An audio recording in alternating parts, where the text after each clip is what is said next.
The clock of all things allows Subai to upgrade even junk-tier gear into legendary equipment. He had obtained it as a supreme-level reward after clearing the 999th floor of the Tower of God video game. But right after that, he died, only to wake up in another world. To his shock, it turned out to be the very world of Tower of God itself. Combat classes, life classes, job transfer crystals.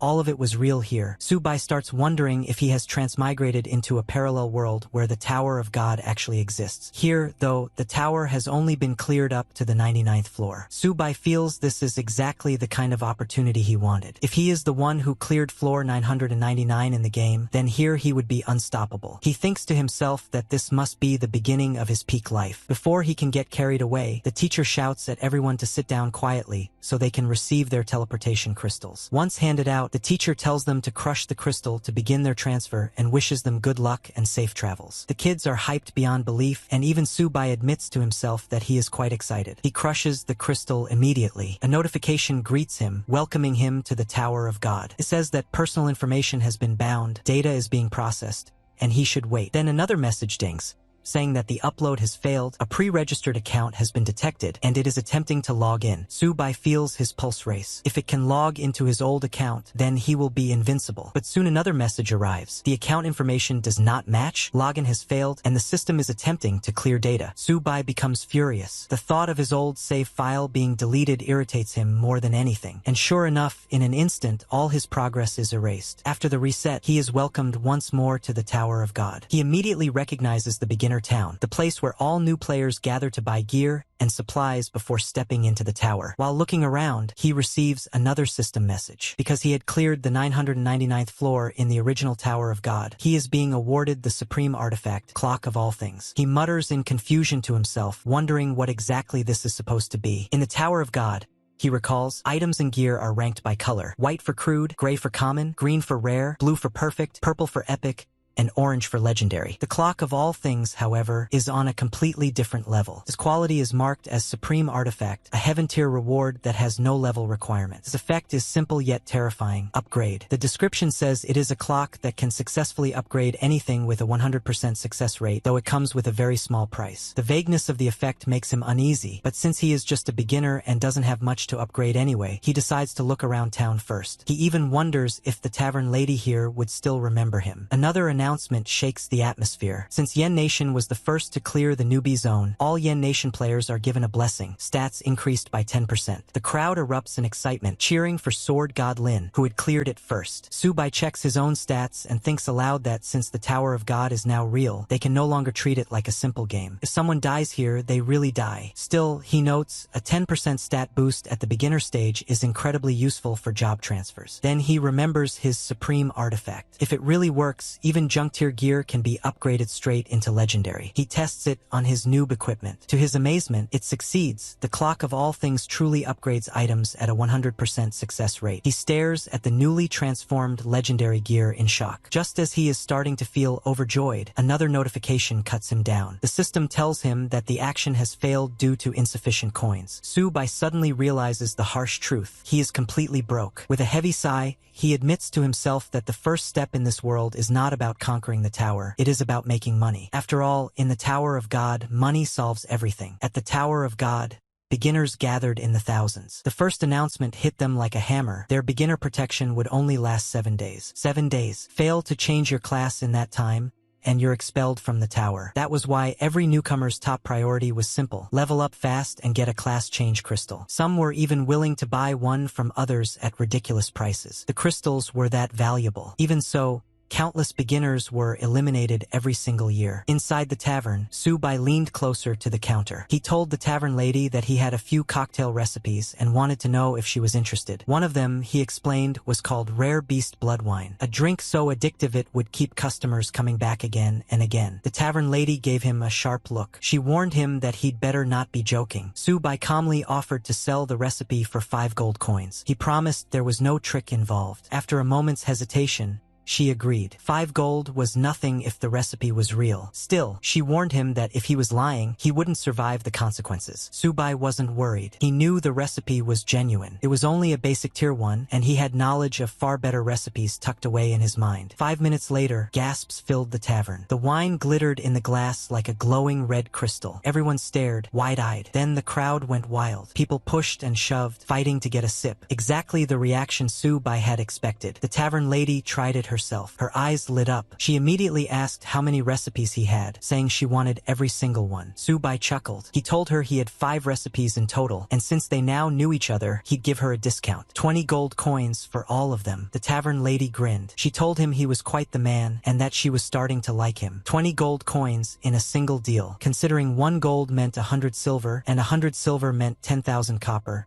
that was a small fortune. More than enough to upgrade the clock of all things again. And the deal didn't end there. The tavern lady even gifted him a premium quality dagger as a bonus. Subai pocketed it, satisfied. Then, without lingering, he decided it was time to move on. The tavern lady tells Subai that if he ever comes across rarer wine recipes in the future, she would be interested in buying them too. Subai replies that she can count on it for the sake of their old friendship. The tavern lady laughs and calls him a smooth-tongued kid. Without wasting more time, Subai decides to upgrade his weapon. The process eats up a lot of silver, but the stat boost is more than worth it. As long as he manages to change his class during the protection period, spending money early is the smartest choice. Wasting time on slow development is not an option. He pours his silver into upgrades and is rewarded with some incredible results. With stats like these, clearing the first floor of the Tower of God will be as easy as slicing through a watermelon. Out at the beginner zone's outskirts, chaos is already breaking out. Players are fighting over wild rabbits. Subai frowns. He wonders why they're crowding around a creature like that. To him, the rabbit looks too cute to even think about killing. On top of that, wild rabbits barely give any experience points.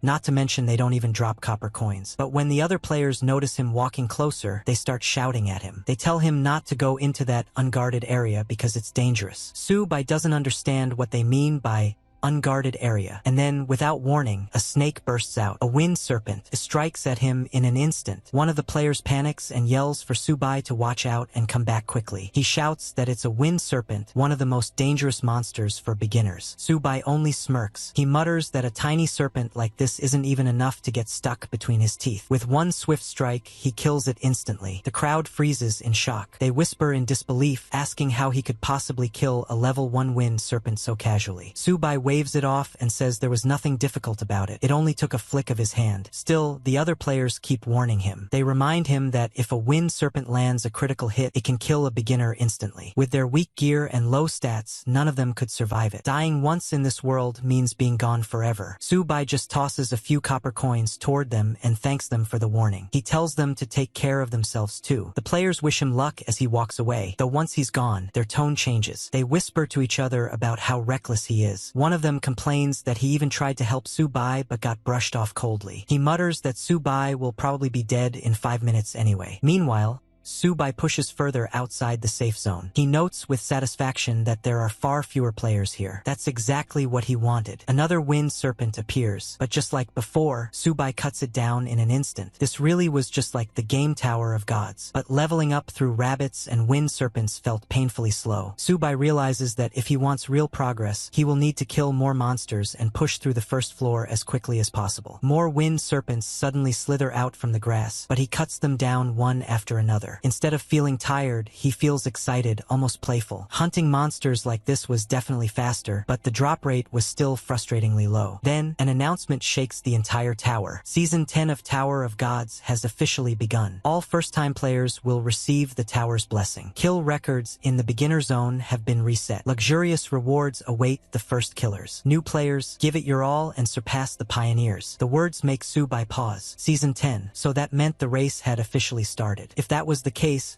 he had no intention of letting anyone else take the first kill rewards. Not when he held the divine item, the clock of all things. Around him, the nobodies in the beginner zone whisper among themselves. They wonder aloud who will get the first kill this year. None of them dare to dream too big, though. They already believe it will go to one of the 3 great families of the eastern region. Those people were born with silver spoons in their mouths. Some even mentioned seeing the eldest daughter of the Lin family earlier. She was wearing a full legendary set, gear worth tens of thousands, maybe even millions. A complete set could go for tens of millions, and on top of that, she had high-level bodyguards protecting her. Compared to people like that, the ordinary beginners had no chance. So they put the thought out of their minds and go back to chasing rabbits. Meanwhile, Subai keeps mowing down wind serpents one after another. Then ding! A notification congratulates him. He has reached level 2. As the 823rd player in the eastern region to level up, he has been awarded a black iron chest, along with 2 free stat points. Subai nods in satisfaction. Not bad. But then, another system feature unlocks, the ranking system. He checks it and is stunned. So many players had already reached level 2. The top rankers were even closing in on level 3. He quickly realizes why he is behind. He had spent too much time earlier studying the clock of all things after entering the tower. That little delay had cost him a spot on the leaderboard. Still, he isn't worried. He tells himself that the others only have a temporary lead. Soon enough, he will be the one standing at the very top. With that thought,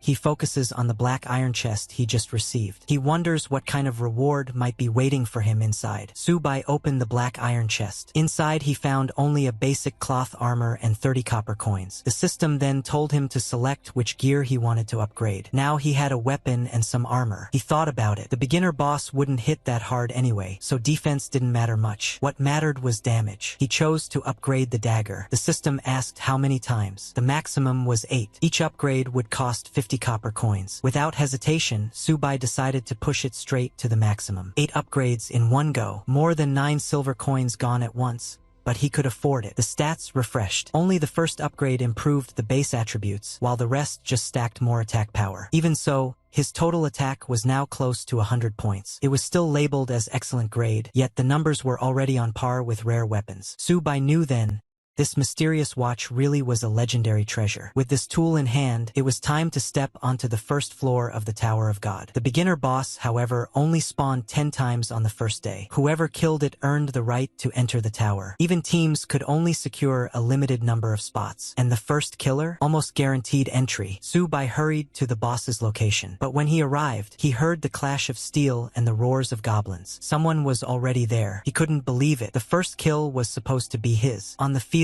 a group was fighting goblins. Their equipment shone with excellent grade glow. At the center was a young woman in full rare gear, Lin Yuchan, the Lin family's miss. Compared to her, Subai's dagger suddenly felt worthless. Lin Yuchan called for her second faction to regroup. She told the third to push forward and ordered her men to distribute potions quickly. They followed without hesitation. One of her aides told her they would soon reach the first floor at this pace. But Yuchan reminded him not to underestimate the Li and Bo families, since multiple routes could lead to the plains. Then her gaze landed on Subai. Her men noticed him as well. They asked who he was. Subai explained that he was on his own, not part of any team, and that they could continue their fight while he passed through. The Lin family members exchanged doubtful looks. For their battalion, fully equipped, it had taken half an hour just to clear the forest. Yet this young man had arrived alone? It didn't add up. Her aide warned Yuchan that Subai was trying to use their fight as cover to slip past and steal the boss. Yuchan immediately gave new orders. She told her 3rd battalion to cut potion use and instructed them to coordinate with the 4th to stop Subai with everything they had. She wasn't about to let anyone take her first kill. The soldiers turned toward Subai, ready to block his way. Subai only sighed. To him, they were nothing but a nuisance. Subai frowns and tells them they're already fighting their own monsters, so why bother dragging him into it? The Lin family's assistant only sneers. In his eyes, Subai is just a level 2 rookie. He can't understand why this kid dares to resist. The man orders the soldiers to get rid of Subai quickly. He insists they cannot let the young miss lose her chance at the first kill. The troops rush forward without hesitation. Subai doesn't even feel threatened. Instead, he decides to toy with them for a while. Arrows whistle toward him. With a flick of his dagger, he deflects them all. The motion is so effortless that even Lin Yuchan herself looks stunned. More fighters leap at him, blades flashing. Yet they can't land a single blow. Subai slips through their formation, dodging with ease, and takes them down one after another. The assistant freezes in disbelief. To him, this is impossible. A level 2 rookie shouldn't be able to wipe out trained fighters in an instant. The men falter. Then they retreat. Subai warns them that while they may be stronger than the average rookie, they are still far from enough to bring him down. He moves again,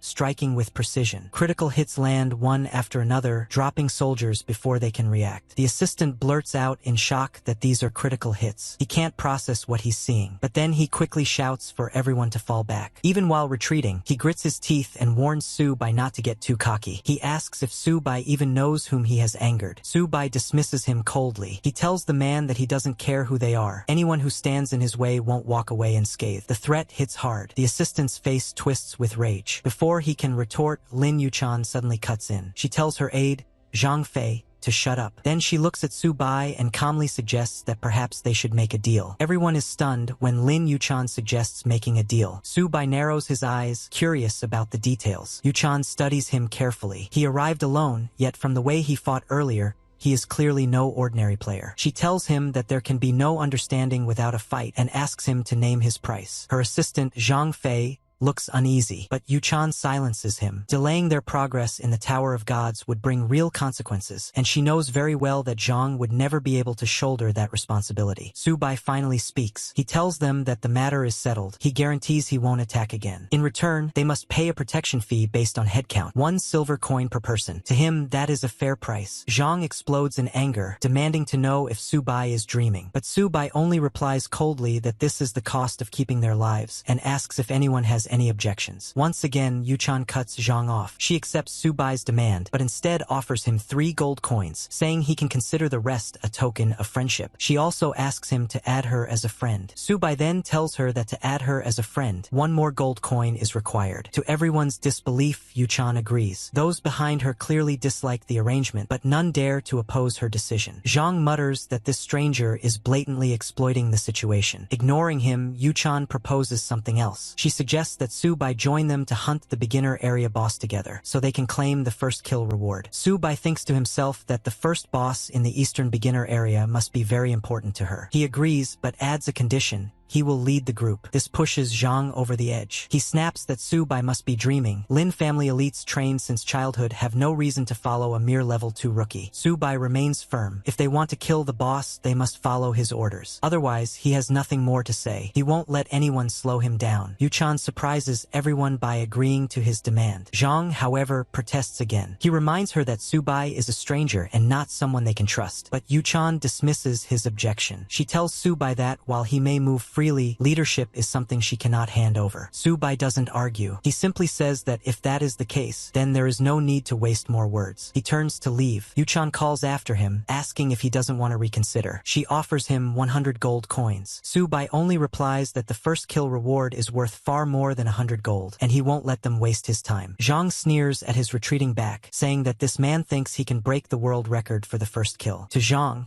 it is nothing but a fool's dream. Yuchan secretly doubts him. A solo player? Even I can't guarantee success, let alone him. Meanwhile, Su-bai sits by a rock and calmly checks his notifications. Now that he's stacked with wealth, he decides to upgrade his gear immediately. He spends 1,650 silver to skip the waiting time. The silver vanishes, and his weapon shines with new power. His stats climb, HP now over 300. With this, he feels confident enough to face the beginner area boss. Back in the tavern, people gossip. Some comment that this year's rookies seem unusually active, and the first kill of the beginner area will probably be decided soon. The tavern lady wonders aloud whether Yen Nation can hold on to that honor, reminding everyone that last year, their guild held the first kill record up to the 9th floor before being overtaken by a super rookie from the Beacon Nation, an SSS class profession. With a sigh, someone says Yen Nation hasn't seen an SSS rookie since Lin the Eternal Swordsman. If even one appeared this year, it would be a miracle. At the cliff, Su-bai descends quickly. The thought of the first kill burns in his mind. He cannot afford to lose. But ahead, he notices a group already fighting monsters. For a moment, he thinks he's late, but then his sharp senses pick up something. The faint trace of energy concealment powder is a cheap trick, useful only against monsters of similar level. Against high-level bosses, it's worthless. Still, it's costly, worth millions, and seeing it here tells him the enemies are well-funded. Dozens of fighters struggle against mobs while their leader watches from behind. Su-bai is relieved. The boss hasn't been provoked yet. If it had, he would have to wait an hour for respawn. One of the group members notices him and asks if they should stop the newcomer. Their leader, Wang Zishi, the legitimate son of the Wang family, one of the 3 great families of the eastern region, waves him off. To him, Subai is just a lone wolf. Lee Yura, daughter of another great family, sneers that this fool dares to covet what isn't his. But the sneers fade when Subai ignores everyone and heads straight for the boss. The Goblin King roars to life as Subai closes in, a notification flashing in his vision. Beginner area boss, Goblin King. The others wait for the slaughter, certain the monster will crush him. Wang Zishi smirks, saying there's no need to interfere, and Lee Yura agrees, dismissing him as trash. Then the fight begins. The Goblin King swings his massive club, but Subai slips past with ease. His dagger flashes, landing a critical hit that tears away over 100 HP in one strike. The king howls in pain, but Subai calls him nothing more than a barking dog and continues. Another critical hit slashes across the monster's chest, another 100 HP gone in seconds. The crowd stares in disbelief. The Goblin King's weak points, chest, lower back, and eyes, are being exploited flawlessly. They can't believe what they're witnessing. A level 2 rookie standing toe-to-toe with the area's strongest monster, parrying its blows and landing devastating counters. Even Lee Yura is stunned. None of them expected this lone stranger to last more than a few seconds, let alone overwhelm the boss. The lady turns to Brother GC and asks what is wrong. Brother GC replies that he cannot understand how Subai is using Flash Step, since all 3 of his attacks have been critical hits,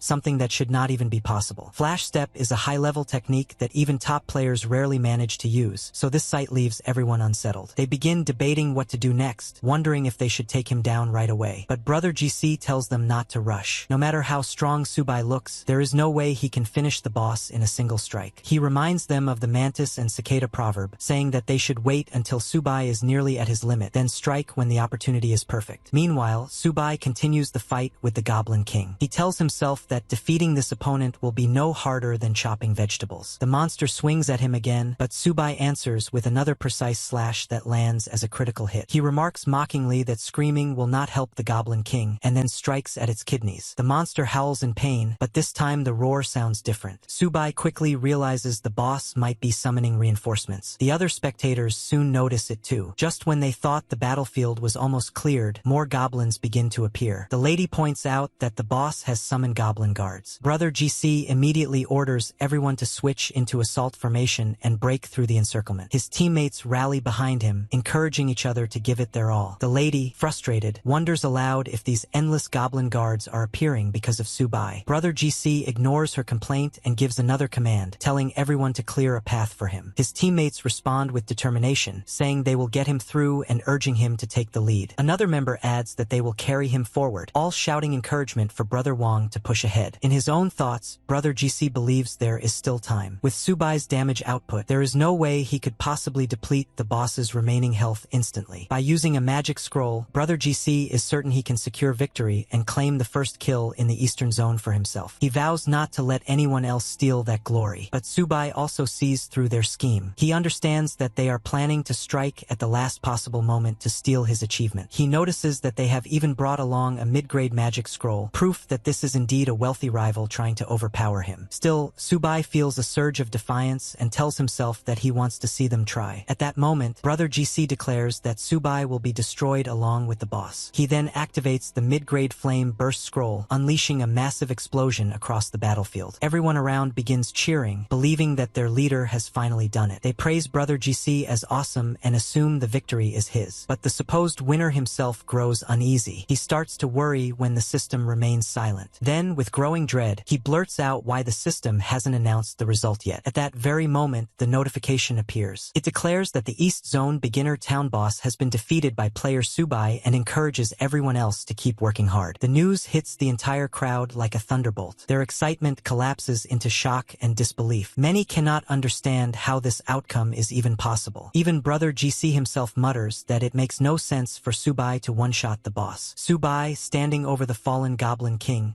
explains coldly. He tells them they are fools for not knowing that fatal wounds can stack damage. He reveals that he deliberately targeted the Goblin King's critical weakness and finished it off when it had only 5% health remaining. He adds that he could have ended the fight earlier, when the boss dropped to 20%, but he waited. Instead, he let the others drool over victory until Wang Jixi wasted his mid-grade scroll, and only then did he deliver the final blow. With a sigh, Subai remarks that it must hurt to think about losing such an expensive item, one worth thousands of gold, for nothing. For Subai, this is more than just a victory. He has been waiting for the chance to teach these wealthy player bullies a lesson, those who rely on throwing money around to crush free-to-play players. Now they are the ones humiliated, left only to wait for the boss to respawn. With a smirk, he tells them farewell and walks away. The announcement quickly spreads to the tavern, where players are already buzzing with talk about someone defeating the East Zone's Goblin King. The news shocks them further when they realize the first kill did not go to one of the three great clans. Speculation rises immediately. Some wonder if the East Zone has a hidden noble Su family behind this mysterious player. Others insist that whoever claimed the kill must be a serious contender, perhaps even someone from a secret clan. A few consider that it could really be Subai, but another player quickly dismisses the thought. He argues that Subai is just an orphan and could never surpass the three great families, suggesting it must be another person with the same name. Yuchan, upon seeing the notification herself, is left speechless. She lashes out in frustration and orders her team to advance to the settlement at full speed. Her command is met with an immediate, unified response of agreement from her people. Meanwhile, Brother Wang's anger burns hotter than ever, now fully directed at Subai. 9:16 p.m. The lady turns to Brother GC and asks what they should do now. Brother replies that everyone should rest and regroup, and in an hour they will farm the next boss. But before his words can settle, a portal opens in front of them. Out steps Yuchan, her expression burning with anger. She demands to know if they intend to take the second boss as well, snapping that she never gave them permission. Just then, a notification appears before Subai. It announces that he is the first player in the East Zone to defeat the Goblin King, granting him access to the Tower of God's reward silver chest. Another line follows immediately, declaring that he is also among the first 100 players globally to unlock the same chest. Two gleaming silver chests materialize in front of him. Subai decides to open them before moving on, reasoning that rare gear might lie inside. The first chest grants him rare boots called One Step Away, along with 10 silver coins. The second chest provides a small XP potion and 30 more silver coins. He inspects the boots and notes that they grant a valuable speed boost, though the level requirement is still beyond his current reach. As he organizes the rewards,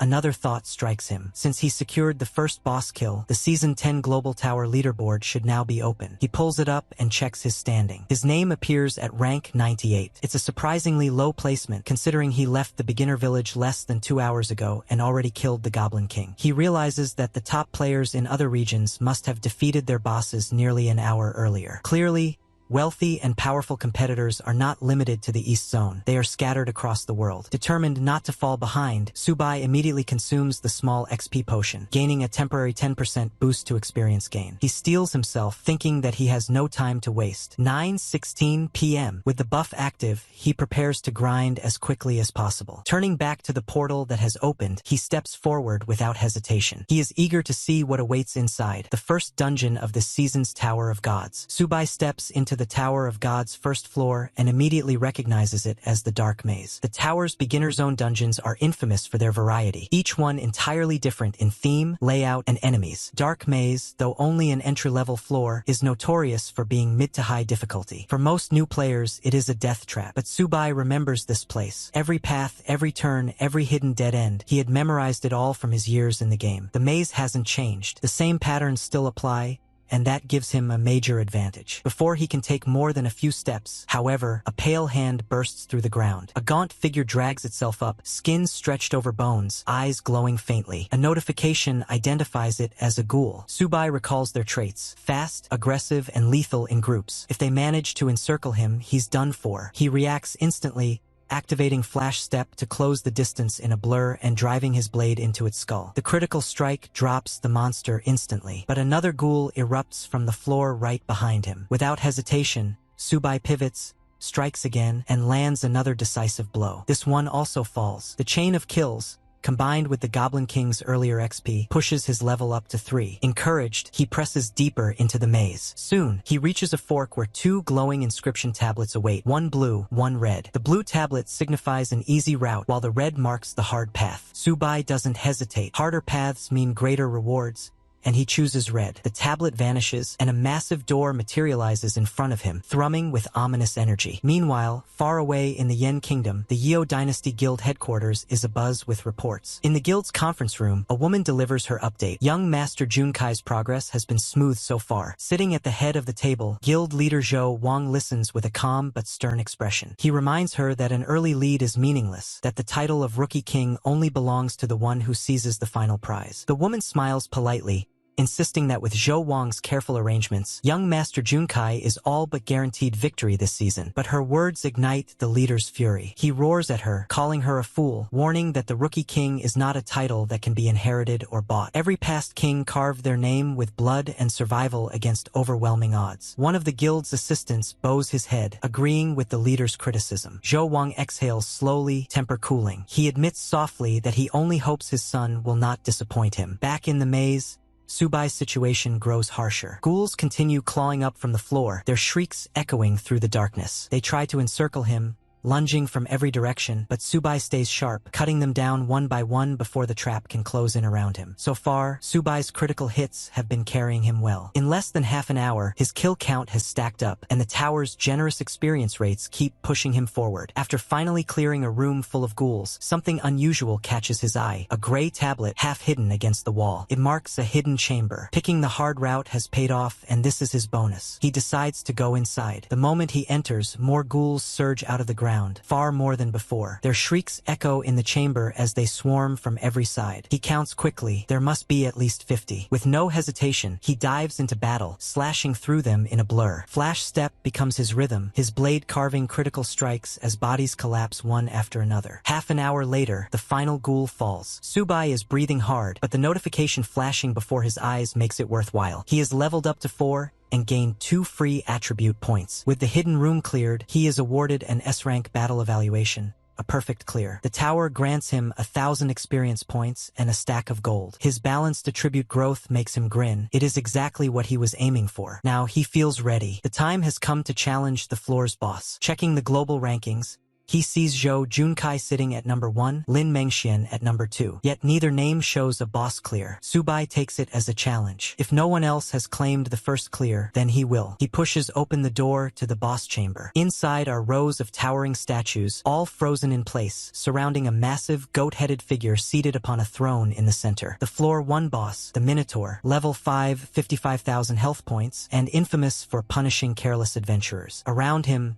ghouls begin to rise, moving to intercept. Subai wastes no time. He uses flash step to cut through the fodder instantly, his focus locked solely on the boss. The Minotaur rises slowly, silent and imposing, axe in hand. Just like in the game, it exudes an oppressive aura. Subai hurls his sword at it, testing its defenses, but the boss does not fall for the trick. A thunderous roar follows. A violent wind blasts across the chamber, shaking the floor and rattling the walls. Even the statues along the sides begin to move, stone dragons tearing free from their pedestals to join the fight. Instead of fear, Subai feels his blood pumping. The fight has finally become worthy. The Minotaur swings its axe in a devastating arc. Subai leaps high, using a gap step to avoid the crushing strike, and drives a critical blow against the beast's shoulder. The hit lands, but the boss's massive health bar barely shifts. Only a sliver disappears, a mere 150 points gone. And the real battle has only just begun. The Minotaur lashes out, its massive axe slashing towards Subai. He sidesteps with flash gap, unfazed, and turns the momentum against the boss and its stone minions. The beast stomps the ground, triggering a glowing magic circle. Flames burst outward as the Minotaur activates its signature skill, Bull Charge, and rushes forward with incredible speed. Subai is caught off guard by how quickly the skill has been used, but he regains his composure instantly. He vaults into the air with flash step, avoiding the charge, and drives his blade down in a vicious strike. The hit lands cleanly, this time tearing away a full 1,000 points of the Minotaur's health. The statues surrounding the chamber close in, sensing an opening while Subai is locked against the boss. But he cuts through them in a blur, turning their ambush into free experience. A new notification flashes. Level up,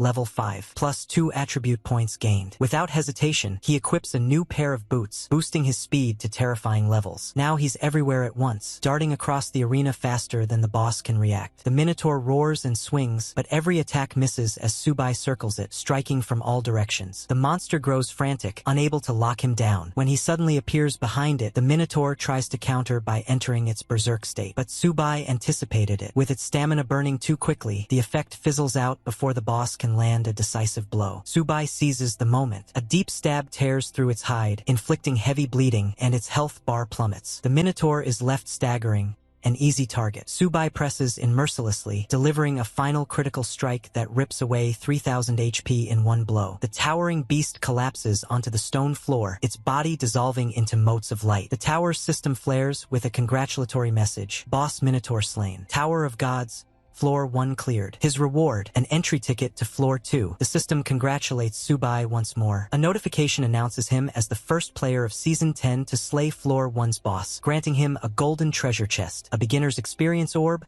and gold coins. For him, this pace is acceptable, neither too slow nor rushed. In the past, he would have cleared a floor in half an hour just to move on. But this season, he knows resources and experience are worth more than raw speed. Elsewhere, a massive explosion rocks the battlefield of the Zhou dynasty. Junkai, armed with his father's perfect-grade weapon, the 10,000 Calamities Annihilation Cannon, remarks on its destructive power. The weapon is brutally effective, though costly to use. Confident, he prepares to continue his bombardment until a sudden notification freezes him mid-action. The system declares that player Subai has broken the first clear record, officially clearing Floor 1 and securing the Yen Kingdom's first victory in the Tower of Gods. Junkai is stunned, his disbelief quickly boiling into rage. To him, the idea that someone managed to clear in under an hour, 58 minutes and 59 seconds is absurd. He insists it must be cheating. Word spreads quickly across the global leaderboards. Subai's name flashes to the top, not only for the tower but also for the beginner zone rankings. Players everywhere are shaken. Many question whether such a time is even humanly possible, while others marvel at the appearance of a newcomer this strong. Comparisons are immediately drawn to Li Jiangxian, the last terrifying prodigy the Yen Kingdom had produced long ago. Excitement spreads.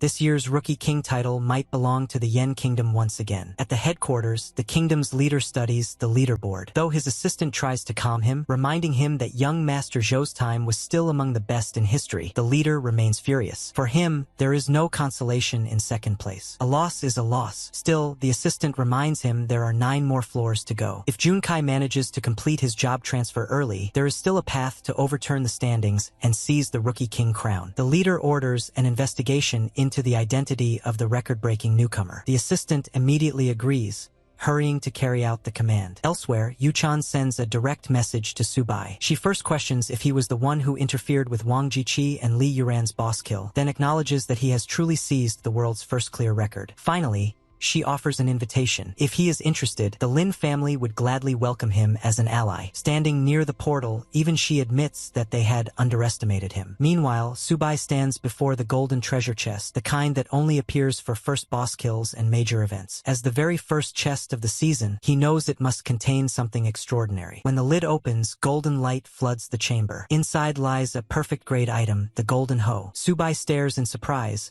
wondering if this could be the legendary version he once heard about, an item of immense value in the later stages of the game. Alongside it rests a beginner's experience orb. Using the orb immediately rewards him with 60,000 experience points, pushing his level up to 6. Without hesitation, he spends 3,280 silver to skip upgrade times, enhancing his equipment on the spot. The stat increases feels satisfying, and the temptation makes him upgrade again, laughing as his power continues to surge. With preparations complete, Subai steps toward the portal. He sets himself a small but ambitious goal: clear the first 10 floors within 24 hours. The scene shifts to the Naka Desert, where he materializes on floor 2. His trial progress is currently at 0. A timer begins to count down, 1 minute until the dungeon officially starts. The rules here are simple but grueling. Survive 10 waves of monster invasions. Too slow, Subai thinks. If he wants to maintain his momentum, he'll need to find a way to force the monsters to spawn faster. Just as the countdown continues, a sudden threat emerges. A sawtooth lizard appears right behind Subai, but it isn't alone. Dozens more follow, crawling out to surround him. Even faced with this sight, Subai only feels impatience. The pace is too slow, the waves waste his time. If he lets them drag on,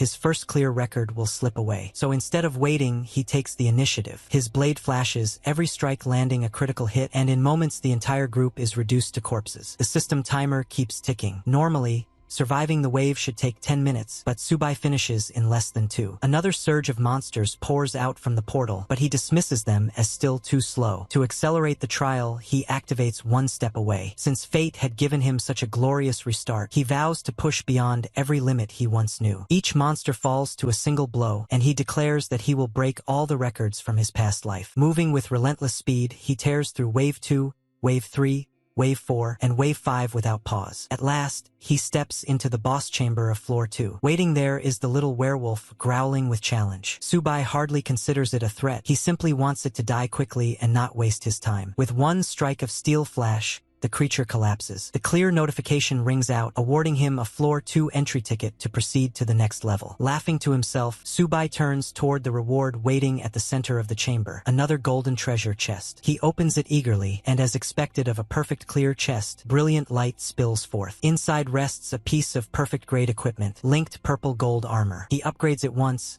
careful not to push the level too high, or else he won't even be able to wear it yet. The cost is steep, draining a good chunk of silver, but when the upgrade completes, the armor's glow eclipses everything else in his inventory. As expected of perfect-grade gear, it radiates unmatched quality, making every other item seem second-rate by comparison. Using the Novice Experience Orb, he gains 50,000 experience. A notification pops up congratulating him for reaching level 7 and awarding free attribute points. Not bad at all. Subai figures this should be enough to handle Floor 3, so he moves forward. But just like that, over 100 gold coins vanish. He realizes he really needs to start earning faster. Stepping into the portal, he enters Floor 3, the Silken Cavern. A huge horde of monsters rushes toward him. Rats, massive spiders, all kinds of creepy crawlies. Subai laughs, calling them little cuties as he slashes through them instantly. A few other players are battling a giant boss here, but Subai barely glances. He tests it with his 10,000 annihilation cannon, noting the boss isn't much of a challenge. Notifications confirm his success. He's congratulated for slaying the Minotaur and clearing Floor 1. He receives a Floor 2 entry ticket. His clear time is 2 hours, 25 minutes, 30 seconds. Subai exhales, telling himself it was intense but manageable since the boss's rage mode is limited. Another notification delivers a rare weapon, the exquisite longsword, and he laughs at the reward. He notices a world announcement stating that player Subai has set the first clear record for Tower of God Floor 2, a win for the Yen Kingdom. Subai notes the clear time, 29 minutes, 42 seconds. He thinks it's insane, then admits to himself that he's still too weak and wonders who else might be out there. He then tackles a giant spider, explaining to himself that it's time to show what true speed leveling looks like. Another notification pops up, congratulating him for setting the first clear record on Floor 3 in 25 minutes, 45 seconds, another victory for the Yen Kingdom. On Tower of God's Floor 4, the Crimson Flame Desert, Subai is already swarming through a horde of reptile-style monsters. Despite the chaos,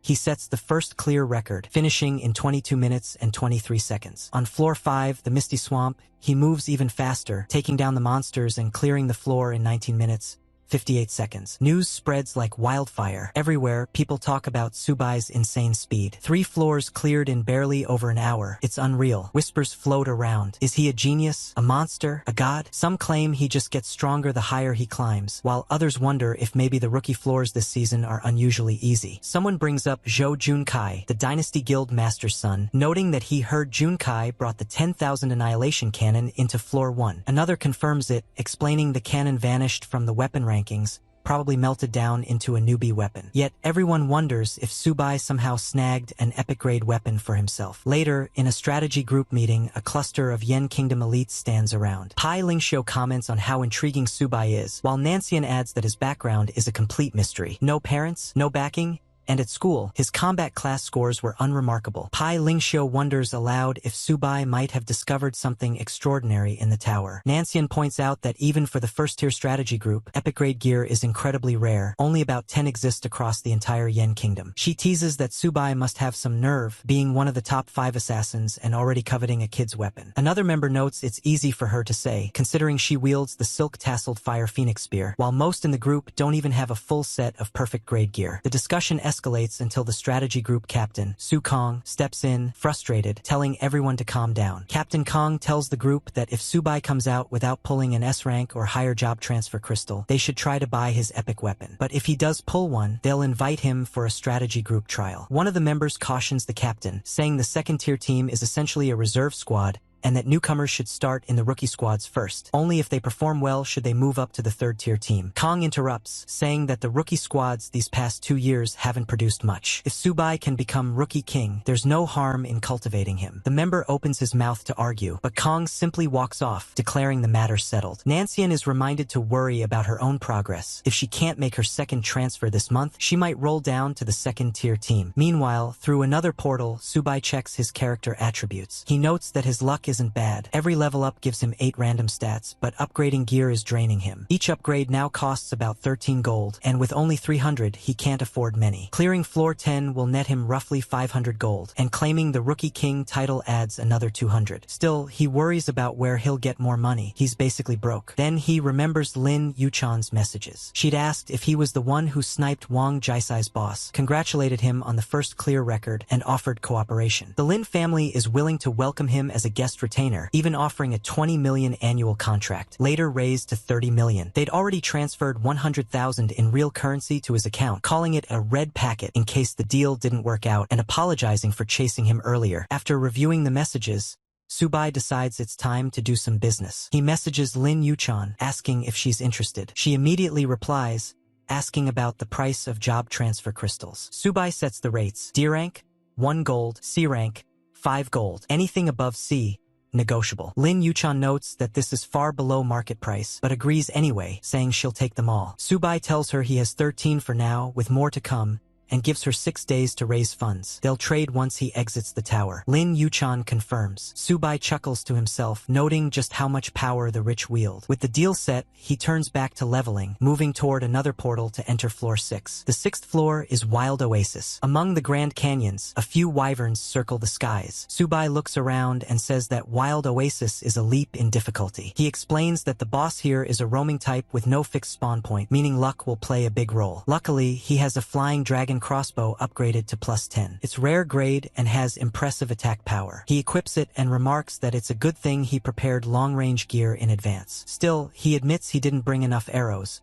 so he will need to use them sparingly if he wants to keep up his pace. With the great grade crossbow in hand, he moves forward. Soon, a monster comes flying straight at him. For Subai, this is the perfect chance to test his new weapon. The creature is down before it realizes what's happening. One after another, the monsters try to strike from different angles, but his bolts hit with sharp accuracy, taking them out instantly. When a few sneak up behind him, Subai reacts immediately. He spins and lands precise shots in a full sweep, clearing them as well. Once the area is quiet again, he nods in approval. He says that the weapon's effect is solid, and the arrows can even be reused if he's careful. That should be enough to last him at least 2 or 3 more levels. Feeling satisfied, he adds that he will sell it to Lin Yuchan when the opportunity comes. He then recalls that the boss should be wandering north along the water source. He follows the stream and hears the sound of rushing water. Smiling, he says that it must be the river. But instead of the boss, he finds a group of amphibious monsters waiting for him, Murlocs. They are ordinary but dangerous, each at level 9 with 70 attack, 45 defense, and 400 HP. Their skills include bite and fish shoot. The moment they notice him, the fight begins. Before the Murlocs can launch a single attack, Subai's bolts cut them down in rapid succession. The ambush is so sudden that they have no chance to respond. When the last one falls, the loot drops onto the ground, 20 copper coins, and, most importantly,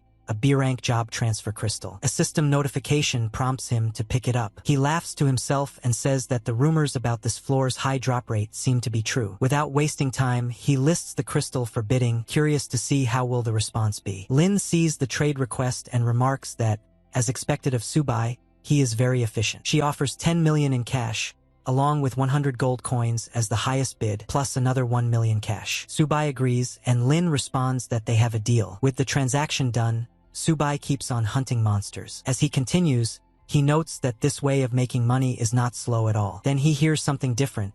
This time, he is sure the sound belongs to the boss. He heads toward it and comes face to face with the Oasis fish monster, Ellie. At first sight, he observes that the creature looks quite unique. With a confident grin, he mutters that he will play with it. But the boss has no intention of playing. It roars furiously and charges. Subai reacts instantly. He leaps upward with his flash gap skill, fires his crossbow midair, and lands 3 critical hits, each inflicting over 1,000 damage. Enraged, the boss hurls its weapon, but Subai dodges effortlessly. He taunts the monster, saying it is still as stupid as ever and has made no progress. He then unleashes another barrage, this time slamming critical hits straight into its face, dealing over 3,000 damage in total. A system notification chimes, congratulating him on defeating the Oasis fish monster and clearing the 6th floor of the Tower of God. He receives an admission ticket to the 7th floor. Since he is also the first player to defeat the Oasis fish monster in Season 10, he is rewarded with 1 gold chest, 1 novice experience orb, and 50 gold coins. His clearance time is recorded at 1 hour, 58 minutes,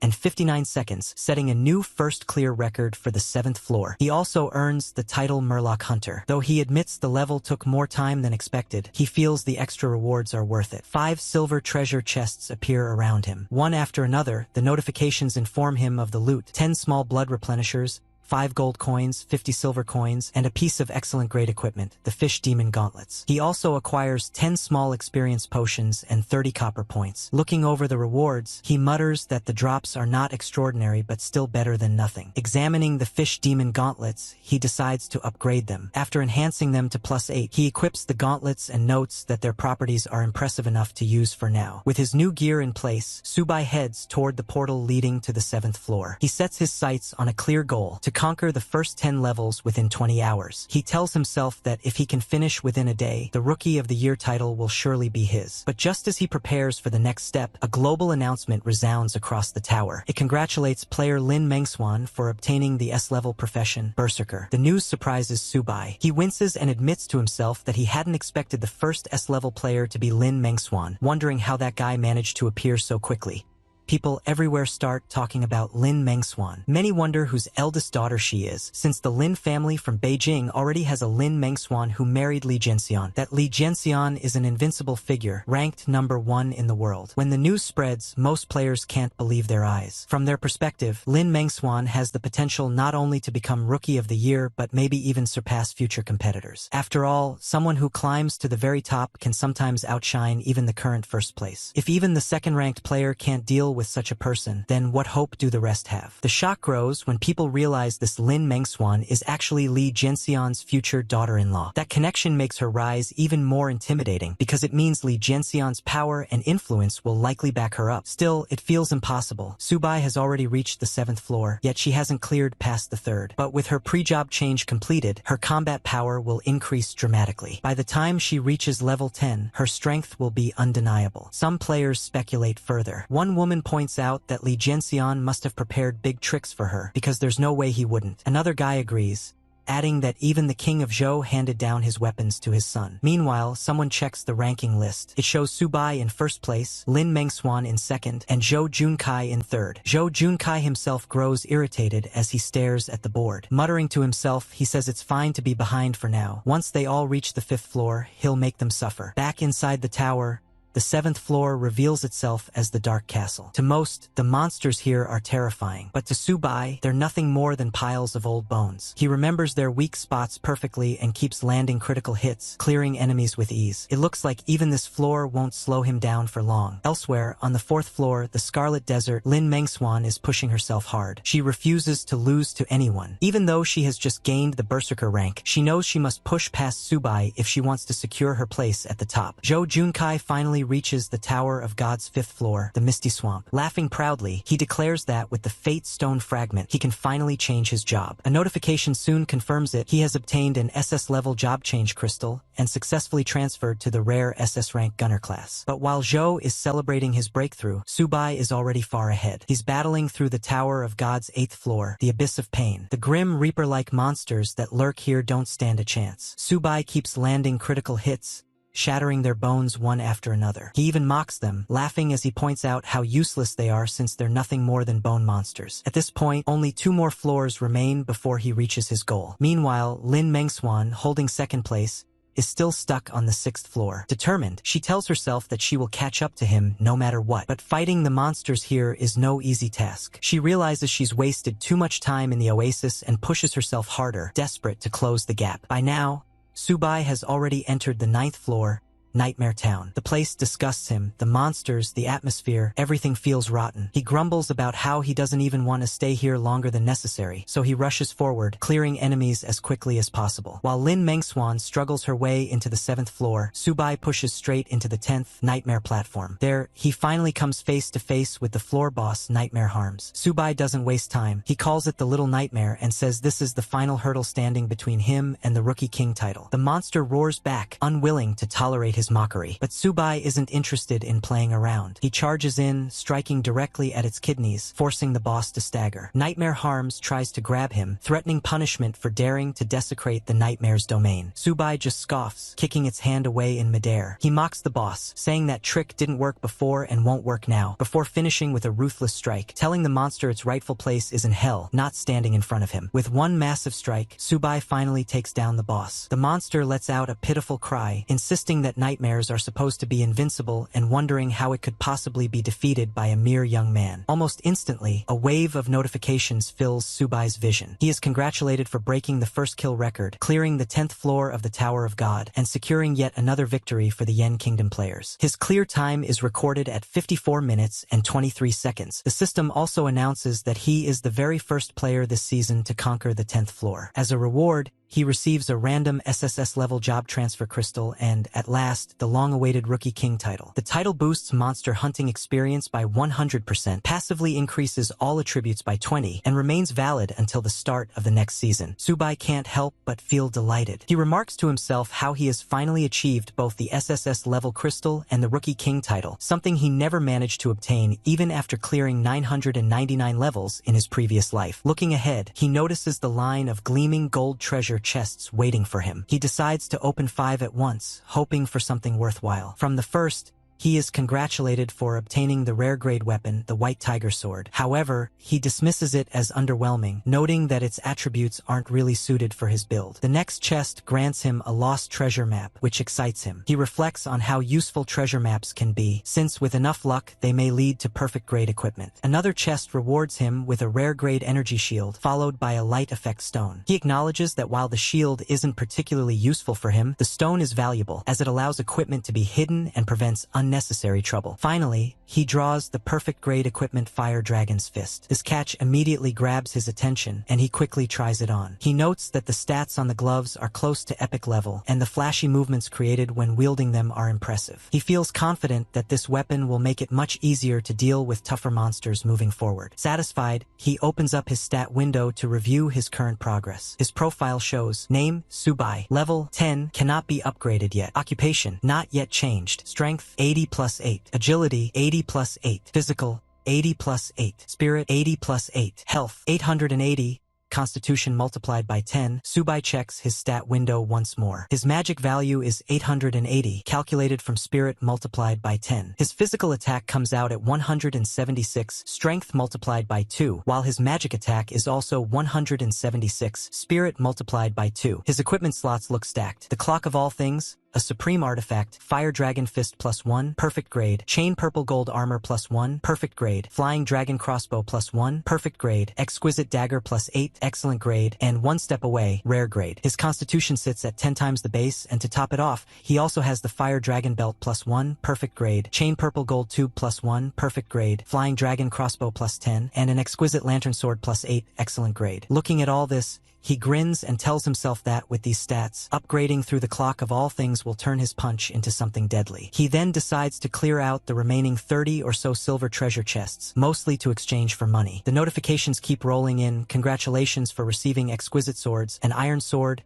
moon earrings, 10 small experience potions, 5 gold coins, and even a pair of dark green leather boots. Suddenly, the announcements start booming across the server. The first declares that in the 10th season, player Subai has become the first to clear the 10th floor of the Tower of God, and has officially been awarded the title of Rookie King. Another announcement follows, confirming that Subai cleared the first 10 floors in just 17 hours, 2 minutes, and 34 seconds, completely shattering the historical record. For this, he is rewarded with yet another random SSS-level job transfer crystal. Everywhere in the Eastern District, Xinqiang townspeople lose their minds over the news. Some shout in disbelief that an SSS-level crystal has appeared, noting it is only the 10th one since the Tower of God was first established. Others remind each other that the last SSS-level warrior from the Yan Nation was Li Jinxian, now ranked number 1 in the world. Crowds even start praying, asking for blessings upon the Yan Nation. Inside a conference hall, the atmosphere is no calmer. Leaders scramble as the captain demands every bit of information on Subai. He orders Pei Lingxiu to follow up immediately, making sure their team engages him as soon as he leaves the novice area, warning not to let any other squad get ahead. When Pei Lingxiu cautiously mentions that proper recruitment should involve offering conditions, the captain cuts her off sharply. He tells her to forget the negotiations and just use the highest standards of their elite 11th team, pay whatever it takes, recruit him directly into the first-line squad. The captain insists that with Subai on their side, they'll have an SSS-level combatant under their banner. That would put them second only to Li Jinxian's team and elevate their status beyond anyone's reach. Pei Lingxiu finally agrees,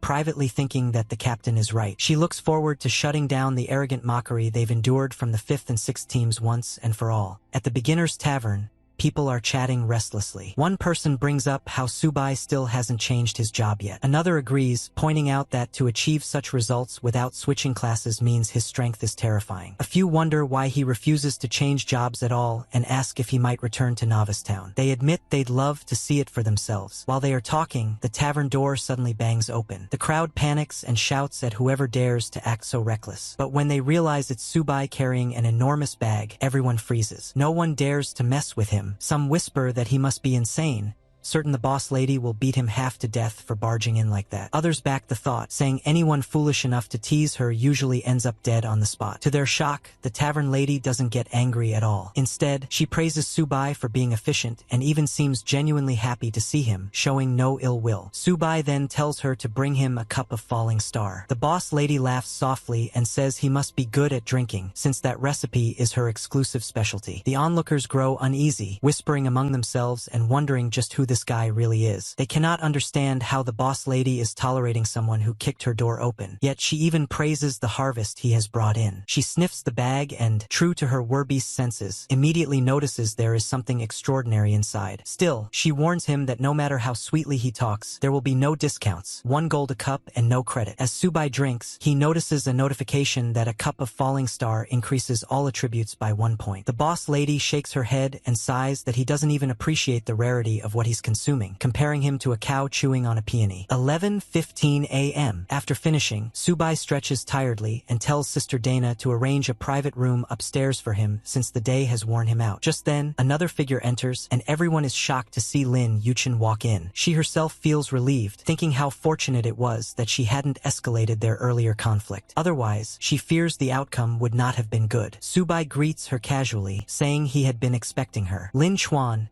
standing beside her, urges her to check the goods. When Lin Yuchen looks inside the bag, she is stunned. She had not imagined it would be packed with so much. In the private room upstairs at the tavern, Subai finally reveals the contents of his bag. The others gathered there are stunned into silence, whispering among themselves and wondering if this might actually be a treasure bag. Subai lays everything out and calmly says that everything they need is right here. The assistant, however, mutters that he's just too good at pretending. Now the real matter comes up, the price. Lin Yuchen cannot take her eyes off the shine of the treasures. Spread before her are an AF-level job change crystal, 50 E-level crystals, 20 C-grade pieces, 30 D-grade pieces, and 5 B-grade crystals. Every type one could possibly need is there, sitting in plain sight. Subai even mentions that there's a 5-level job transfer crystal if she's interested. Then he casually adds that he also has an S-level job transfer crystal, something he had almost forgotten about. The moment he says it, the room falls into stunned silence. Out of everything he's displayed so far, this single crystal is the most shocking of all. No one present can believe what they're seeing, an actual S-level job change crystal lying right in front of them. 11:16 a.m. Lin Yuchen is speechless as she stares at it. The notification displays the the item's information clearly. An S-level career transfer crystal, Mage Scholar. The assistant behind her blurts out in disbelief that this really is an S-level crystal. Lin Yuchen picks it up carefully, holds it for a moment, and feels its power before setting it back down on the table. Her expression makes it clear there's no way she can pass this up. She needs it, and she needs it now. She asks him how much it will take, how much she will have to pay. Subai doesn't waste time. He explains that everything except for the S-grade crystal will be sold at market price. For payment, he wants 10% in cash and the rest in gold coins. On top of that, he will prepare a list of supplies and expects her help in purchasing them. Lin Yuchen nods quickly, confident that such an arrangement won't be a problem. Supplies are the easiest thing for her to handle. Subai then hands over a sheet of paper, explaining that it's the list he wants purchased. A soldier standing nearby accepts it with a nod and says it looks fine. Lin Yuchen then instructs him to head out immediately and begin arranging the purchase. Once the deal is set, Subai leans back on the sofa and tells them that it's time to discuss the S-grade crystal, asking Lin Yuchen to give him a quote. She starts calculating quickly,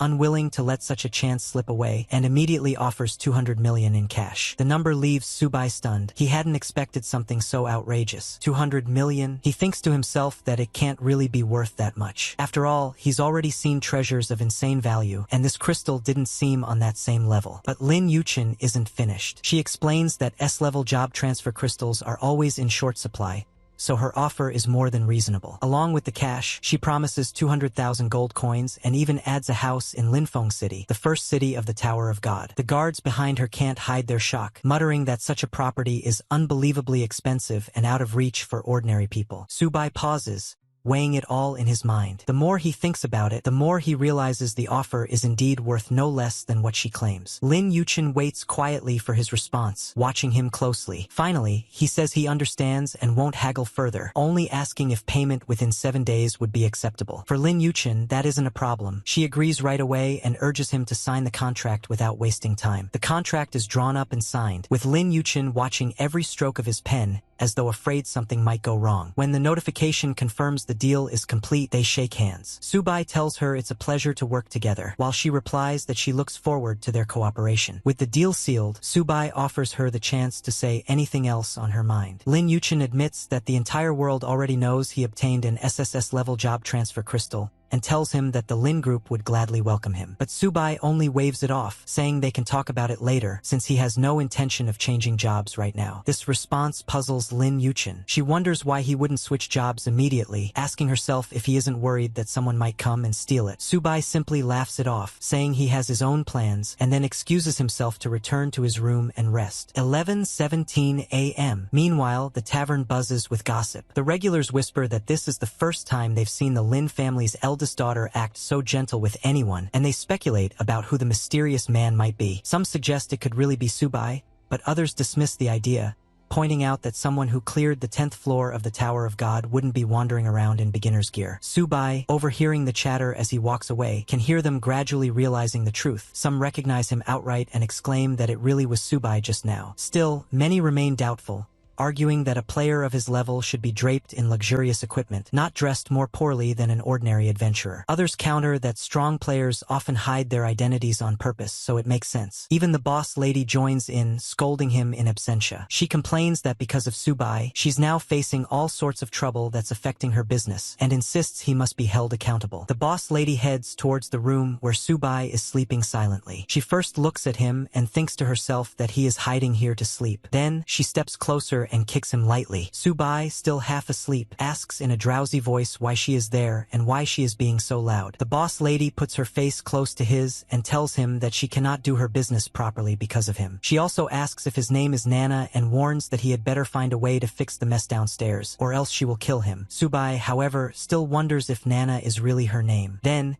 he pulls out a large pile of gold coins and shows them to her. The boss lady is shocked and surprised after seeing them. Subai asks if that is enough to pay for his room. The tavern lady replies that the amount is more than enough and says she is a professional at solving problems. Still, Subai mentions that he is tired and asks if he can sleep a little longer. He adds that killing people is an option, but the boss lady reassures him that she is not a murderer. Subai then tells her that he has a business deal to discuss. The tavern lady wonders if he has brought her another rare wine wine recipe. She asks how many recipes he has this time, but instead of a recipe, Subai takes out a crystal. The sight leaves the boss lady speechless. She says he is truly capable and asks if he really obtained an SSS-level job transfer crystal. Subai responds that he plans to begin the God's test. Hearing this, the boss lady finally understands, but she still wonders how he knows about the God's test. Subai explains in his own mind that he has taken the test over 100 times in his past life, and of course he knows about it. But he does not reveal this to her. Instead, he simply tells her that she does not need to know the details,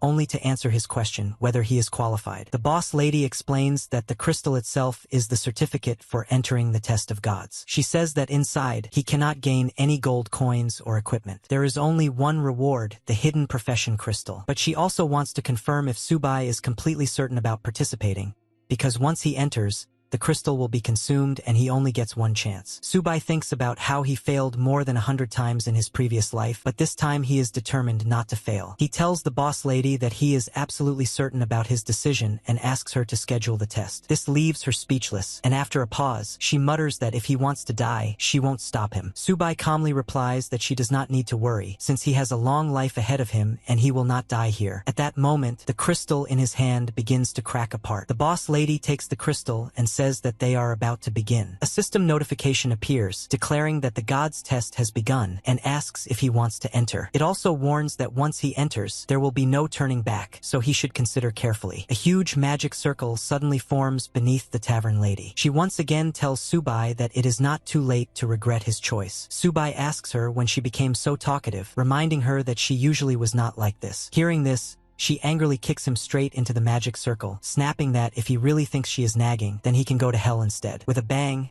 Subai is pulled into the circle. As he descends, a mysterious voice echoes in his mind, telling him not to use that trick. The boss lady is left behind, frowning as she wonders what that strange message could mean. She mutters to herself that this brat always gives her an oddly familiar feeling. Inside the trial, lava spreads out everywhere. Subai lies on a solid block of ground surrounded by the molten rivers. As he slowly rises, he thinks about how familiar the place feels. He tells himself that he is back in the God's test once again. Looking at the system notification, he confirms that it is exactly the same as it had been in his past life. The message explains that he has officially entered the God's test, and that his equipment and backpack slots have been sealed. All amplifications have been temporarily removed, and will only be restored after passing the test. Subai begins walking forward through the fiery landscape. Along the path, he notices countless skulls scattered across the ground, evidence of those who failed to escape. As he passes them, he reflects that the corpses lying in the dark river are all the remains of men who once had the courage to challenge this trial. Although it seems contradictory,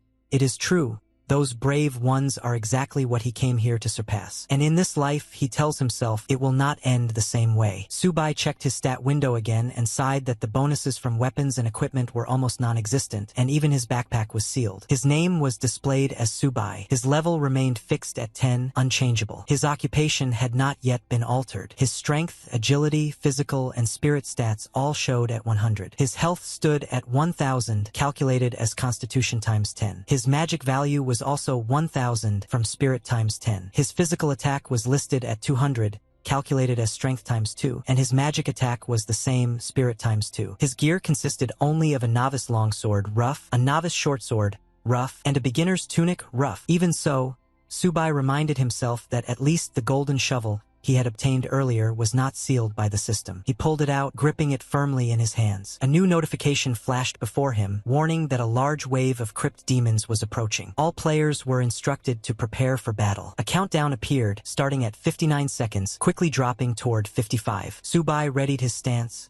weapon in hand. He thought to himself that his current attributes were already higher than when he had attempted the God's test in his previous life. If he were to fail again this time, it would be far too shameful. The countdown ticked down for 3. Subai muttered that the activity area was only a little over 1,000 square meters wide, which meant he would need to stay completely focused. One wrong step into the surrounding lava would mean instant death. At 2 seconds, a portal flared open. Dark shapes began emerging. Soon, dozens of crypt demons poured into the arena. Each was classified as Elite Level 10, with 250 magic attack, 180 defense, and 2000 health. Their skills included spider web and burrow. Subai narrowed his eyes. He recognized them immediately and whispered that he was ready for them. The demons multiplied quickly, filling the ground. Rather than waiting, Subai launched forward first, striking one with a fierce blow. His critical hit cut down 500 HP in an instant, but he frowned.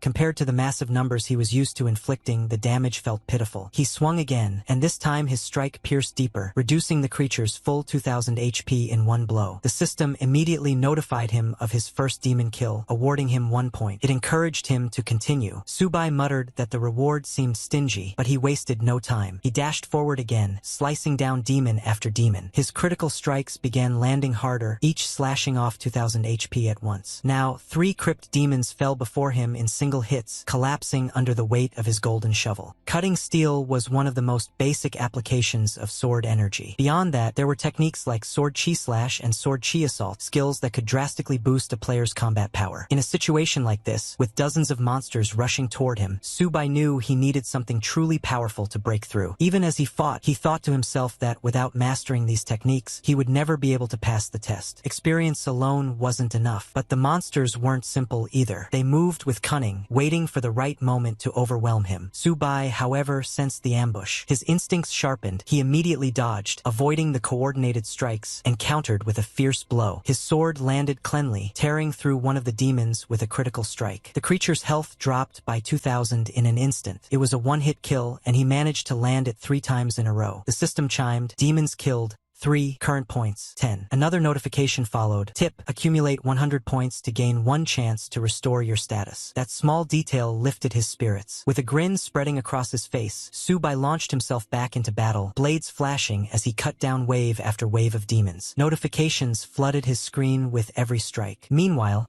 on the message boards, the entire forum buzzed with speculation. At floor 25, one user asked why Subai still hadn't used his SSS-level job transfer crystal. Another, on floor 26, complained that he was too reckless, saying he should have activated it long ago. On floor 27, someone else wondered aloud if he wasn't afraid of losing it altogether. Further down, the gossip shifted. By floor 156, rumors spread that Lin Yuchan was auctioning off novice gear in town, items of unusually high quality, including a variety of job transfer crystals. Floor 157 erupted with shock. Players questioned if those items had come from Subai himself. And at floor 158, another poster confirmed it with certainty, saying there was no doubt. Lin Yuchan was only level 4. Who else could possibly have supplied such treasures, if not Subai? At level 159, some players speculated that Subai would never sell his SSS-level crystals. Yet the rumors and debates continued endlessly, even spilling into the Novice Town Tavern. Inside, the tavern lady snapped at the crowd, warning them in a sharp voice that if they dared step onto the second floor again, she would treat them as thieves and kill them on the spot. She made it clear that Subai was not upstairs, and that his SSS-level job transfer crystal had already been shattered into useless fragments. She hoped that this would put an end to the constant harassment aimed at Subai, but the restless crowd refused to believe her. Some muttered that there was no way such a crystal could have been destroyed, demanding proof. Another scoffed, calling it impossible. The lady only sneered in response.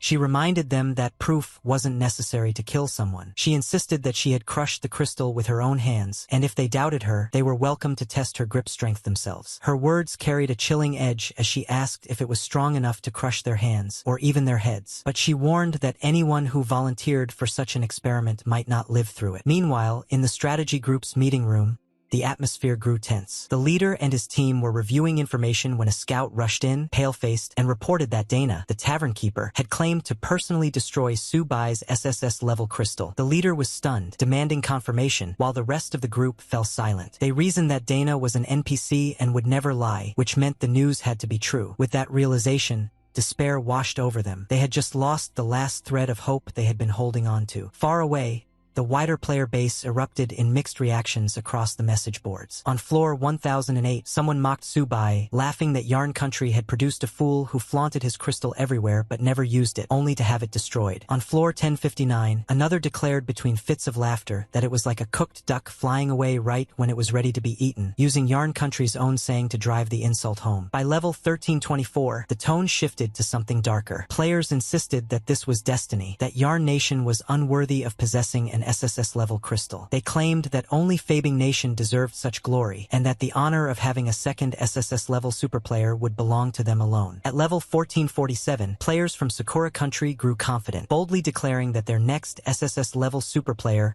would surely come from their nation. They placed their hopes on Yumori Guang, the son of Lord Yumorita, insisting that he was destined to surpass even his father's mastery. Meanwhile, at the strategy group meeting, the atmosphere was tense. The leader slammed the table and shouted in frustration, furious that such an important crystal had been lost. One of the men present smirked, remarking that he had always said Su Bai was unworthy of being in the first team, and that this incident only proved him right. Pei Ling Xiu, standing nearby, glared at him and snapped, asking why he always had to stir up trouble. But the man only laughed mockingly, teasing her and suggesting that she might be attracted to Su Bai. She angrily told him to shut his mouth. The boss cut in, irritated, demanding to know why they were wasting time bickering when all the SSS-level newcomers were already gone. Pei Ling Xiu quickly clarified that shouting at them was pointless. After all, she was not the one who had crushed the crystal. The boss waved off the quarrel and issued his next command. They were to defend the Tower of God, and the moment Su Bai left the novice area, they were to capture him immediately. Another subordinate questioned why they even needed to bother with Su Bai now, arguing that it was unrealistic to expect him to produce another SSS-level crystal. But the boss countered sharply, calling them all useless. He reminded them that Su Bai's record-breaking performance in clearing stages proved he possessed rare skills. With such potential,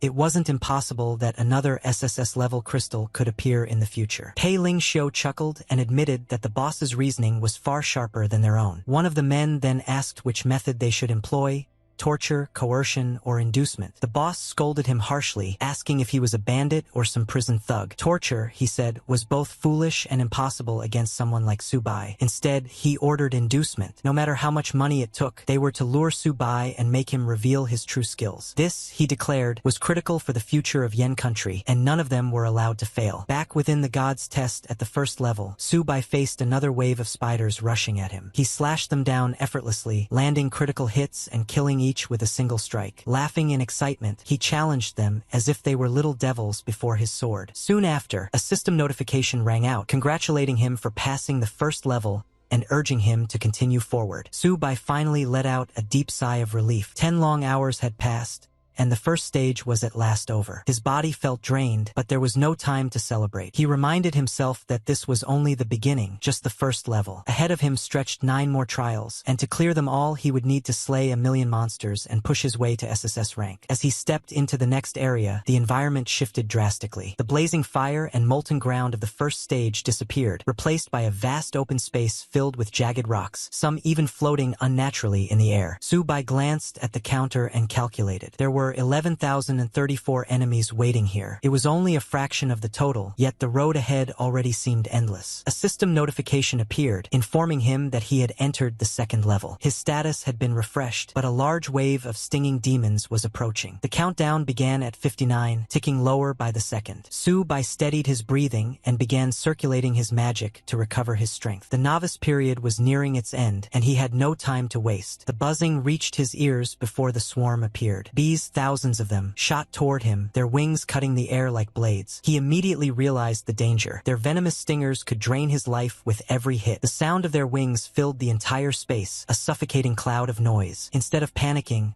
Su Bai muttered to himself that it was troublesome, but in a way, just right. He swapped his weapon for the iron whip of thorns. It was nothing special, only novice grade, yet its wide sweep made it more practical here than a single blade. The fact that equipment could be switched freely inside the test gave him an advantage. The swarm closed in. Su Bai lashed out once, stepping back at the same time. The whip tore through the air, releasing a wave of force. 20 demons dropped instantly with a single critical strike. A small smile crossed his face, exactly as he had predicted. The whip was perfect for this kind of fight. The bee demons might have speed and deadly poison, but their defense was pitiful and their health low. Without pausing, he followed up with sword extinction, cutting down another 20 in a single sweep. Another strike fell 30 more, and then another 40 gone in one hit. The notifications flickered non-stop as his kill count surged upward, and Su Bai pressed forward with growing momentum, carving his way into the swarm. 12 hours later, Su Bai was still fighting. His movements had become almost mechanical, critical strikes flowing one after another. The swarm of stinging demons had seemed endless, but with every lash and every strike, the numbers thinned. His latest kill was 19 in a single blow, bringing his total points to an astonishing 2,552,100. Finally, the last last of the bees hit the ground, their lifeless bodies covering the battlefield. Su-bai stood tall amidst the silence, chest rising and falling with exhaustion. He muttered to himself that he was finally done. He had killed them all. Switching back to another weapon, he began moving forward again. The second level, he reflected, had not been so bad after all, though nearly 250,000 bee demons had been waiting for him there. A system notification urged him to recover before proceeding, reminding him that more trials awaited. He obeyed, steadying his breath and regaining strength. Soon after, another notification appeared. You have reached the third level. All statuses refreshed. A large wave of witchcraft imps is approaching. Players prepare to fight back. The countdown began once more. 59, 58, 57. Without hesitation,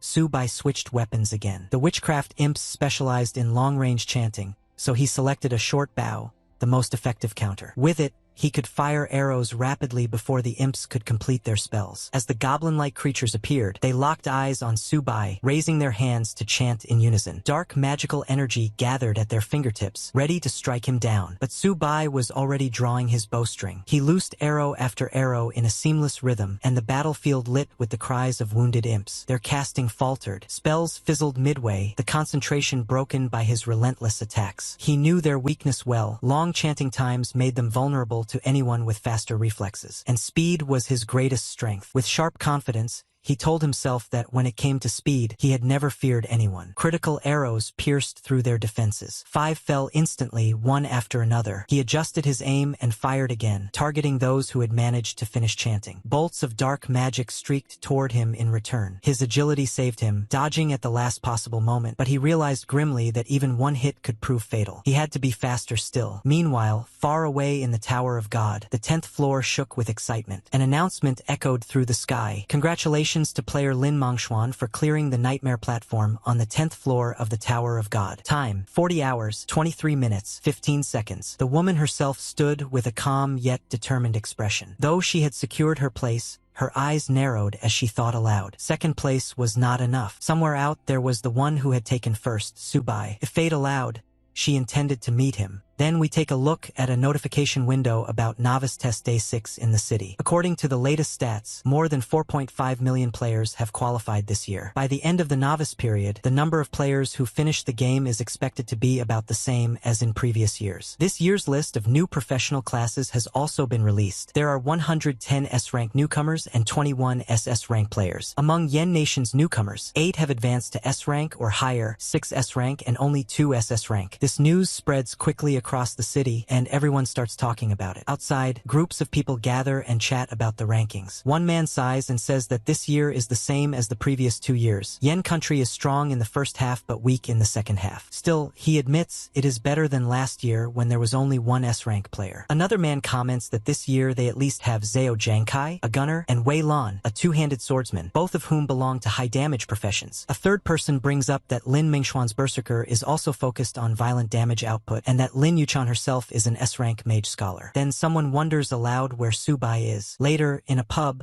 a man asks Lin Yuchan why she turned down the invitations from Lin Mengxian and Zhao Zhangkai. He presses further, telling her that there is no need to give up such a good opportunity just for Su-bai, and that if she had accepted, the Dongqing Lin family might have risen to a higher level. But Lin Yuchan, calmly sipping her drink, asks instead whether he had finished the last-minute tasks she gave him. She reminds him that today is the final day. The man replies that he is ready, but still tries to continue speaking. Before he can, however, Lady Yuchan cuts him off. She tells him that she has her own plans and that even if she explained, he would not understand. Finally, another system notification window appears. She swipes through a few menus, bringing up her friend list, which shows Su-bai, Abnormal State, Su-chi Online, and Chung Fei Online. After looking at the notification, she smiles and remarks that it has already been 6 days. Ever since the Abnormal State was flagged, news about the crystal's destruction has spread everywhere. Because of that, she reasons Su-bai must still be in the novice zone. She admits she doesn't know what kind of surprises he will bring to the world once he comes out, but she is certain he will bring something unexpected. Her curiosity runs deep, because so far, everything she has seen Su-bai do has been astonishing, always unpredictable, always beyond expectations.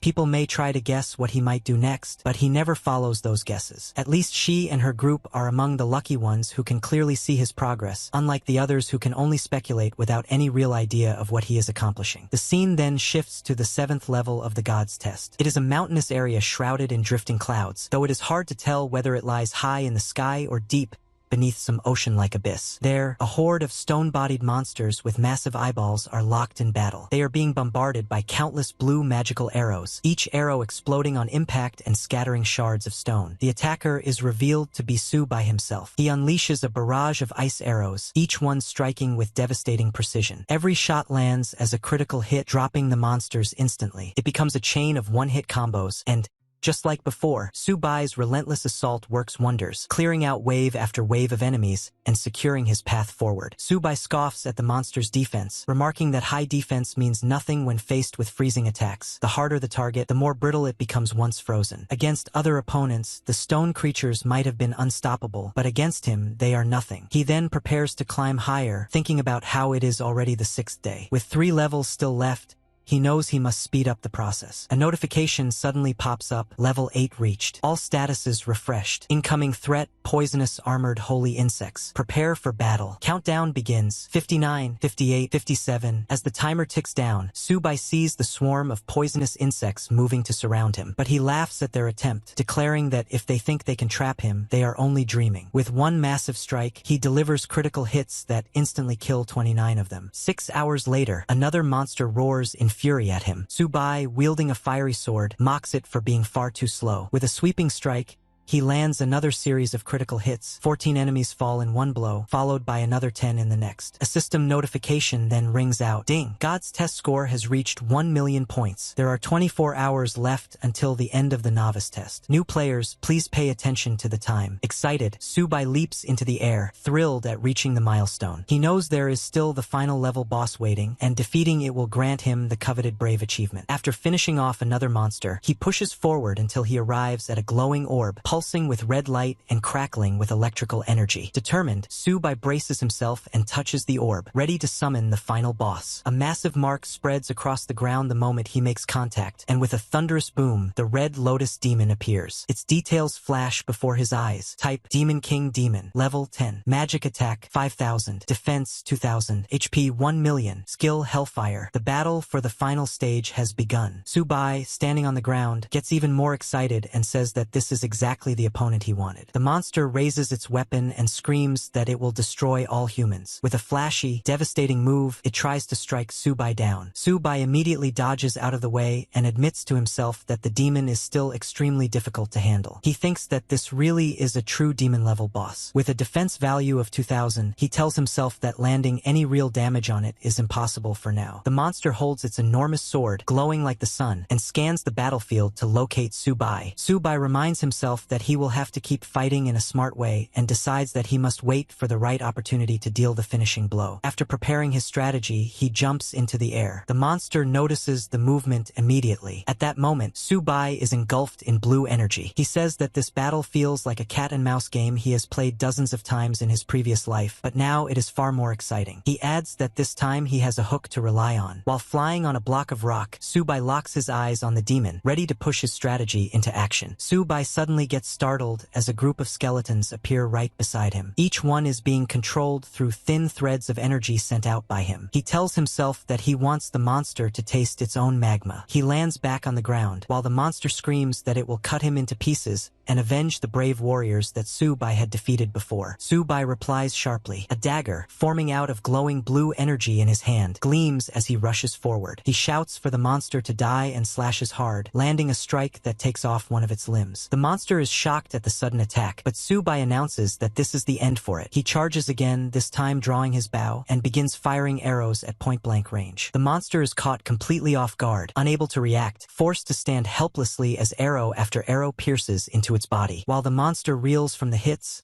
another surge of blue energy races from rock to rock, and the demon is struck once again by an arrow. Subai laughs loudly, saying that as long as he can break through its defense, he can kill even gods. With that confidence, he readies yet another arrow on his shining bow. Before he can fire the finishing blow, the monster lets out a furious scream. It curses humans, shouting that it cannot believe such fragile beings would be the ones to defeat it. Even worse, it realizes, is the humiliation of being brought down not by an army, but by a single human, Subai alone. For the Red Lotus demon, this is the greatest shame it could ever face. Even as the monster was getting torn apart, it kept trying again and again to fire blasts back at Subai. Explosions shook the whole area, the shockwaves echoing everywhere, but the creature didn't stop. It kept spamming attacks, desperate not to let Subai slip away. But in the middle of its frenzy, the monster suddenly realized something terrifying. Subai was no longer in front of it. He was right beside it. Too close. Subai called it an idiot, saying that this was the end. The monster tried to fire one last blast at point-blank range, but it was already too late. Subai's sword came down, slashing through in a clean arc. The monster's wings were sliced apart, feathers scattering like ashes in the air, and its body plummeted toward the ground. A notification chimed instantly. Ding! Congratulations, you have passed the God's test. Points, 1,082,022. You have reached the requirements to redeem the only hidden class. Do you want to redeem it? Subai barely glanced at it, too tired to care. He let out a long breath, muttering that it was finally over. But then another notification popped up. Once you redeem your 1,000,000 points, you will receive the super professional title Brave. That woke him up. He jumped to his feet, laughing. This was it, the legendary hidden title, an exceptional profession far above even SSS rank. In his past life, this very title had carried him all the way to the 999th floor. This was exactly what he had been aiming for. Still, he forced himself not to rush. Instead, he thought about the golden hoe and the legend tied to it. Supposedly, it could copy items. If that was true, then maybe he could double his rewards here. With a quick prayer for luck, he tossed the golden hoe into the air, hoping the story wasn't just a fairy tale. But then, silence. The hoe didn't return. Subai froze. His face darkened as panic started creeping in. It was gone, just like that. This wasn't how it was supposed to go. The system still showed his points intact, but the missing hoe left him rattled. Just as he was wondering what had happened, the ground rumbled violently. Lava flared up around him, sparks of volcanic fire bursting into the air. Then it happened. From one side, something golden burst forth, radiating blinding light. From the other, something dark and purplish surged, exuding a chilling, destructive aura. Subai stared at both, wide-eyed, feeling the clash of energies. His body tensed as one of them suddenly exploded. As all the golden and dark energies clashed and converged on Subai, a new notification flashed before his eyes. Congratulations! You have obtained a twin career, the Brave Man and the Demon King. Immediately, Subai felt his body shift. His form began to change. Half of him radiated light, the other half draped in shadow, resembling a man split between two worlds. The transformation wasn't painless. Power surged through him like fire and ice colliding in his veins. But despite the strain, strength poured into him like never before. A massive portal opened in front of him, its energy swirling like the boundary between two realities. Panels appeared one after another, showing his updated stats. Name, Kenbai.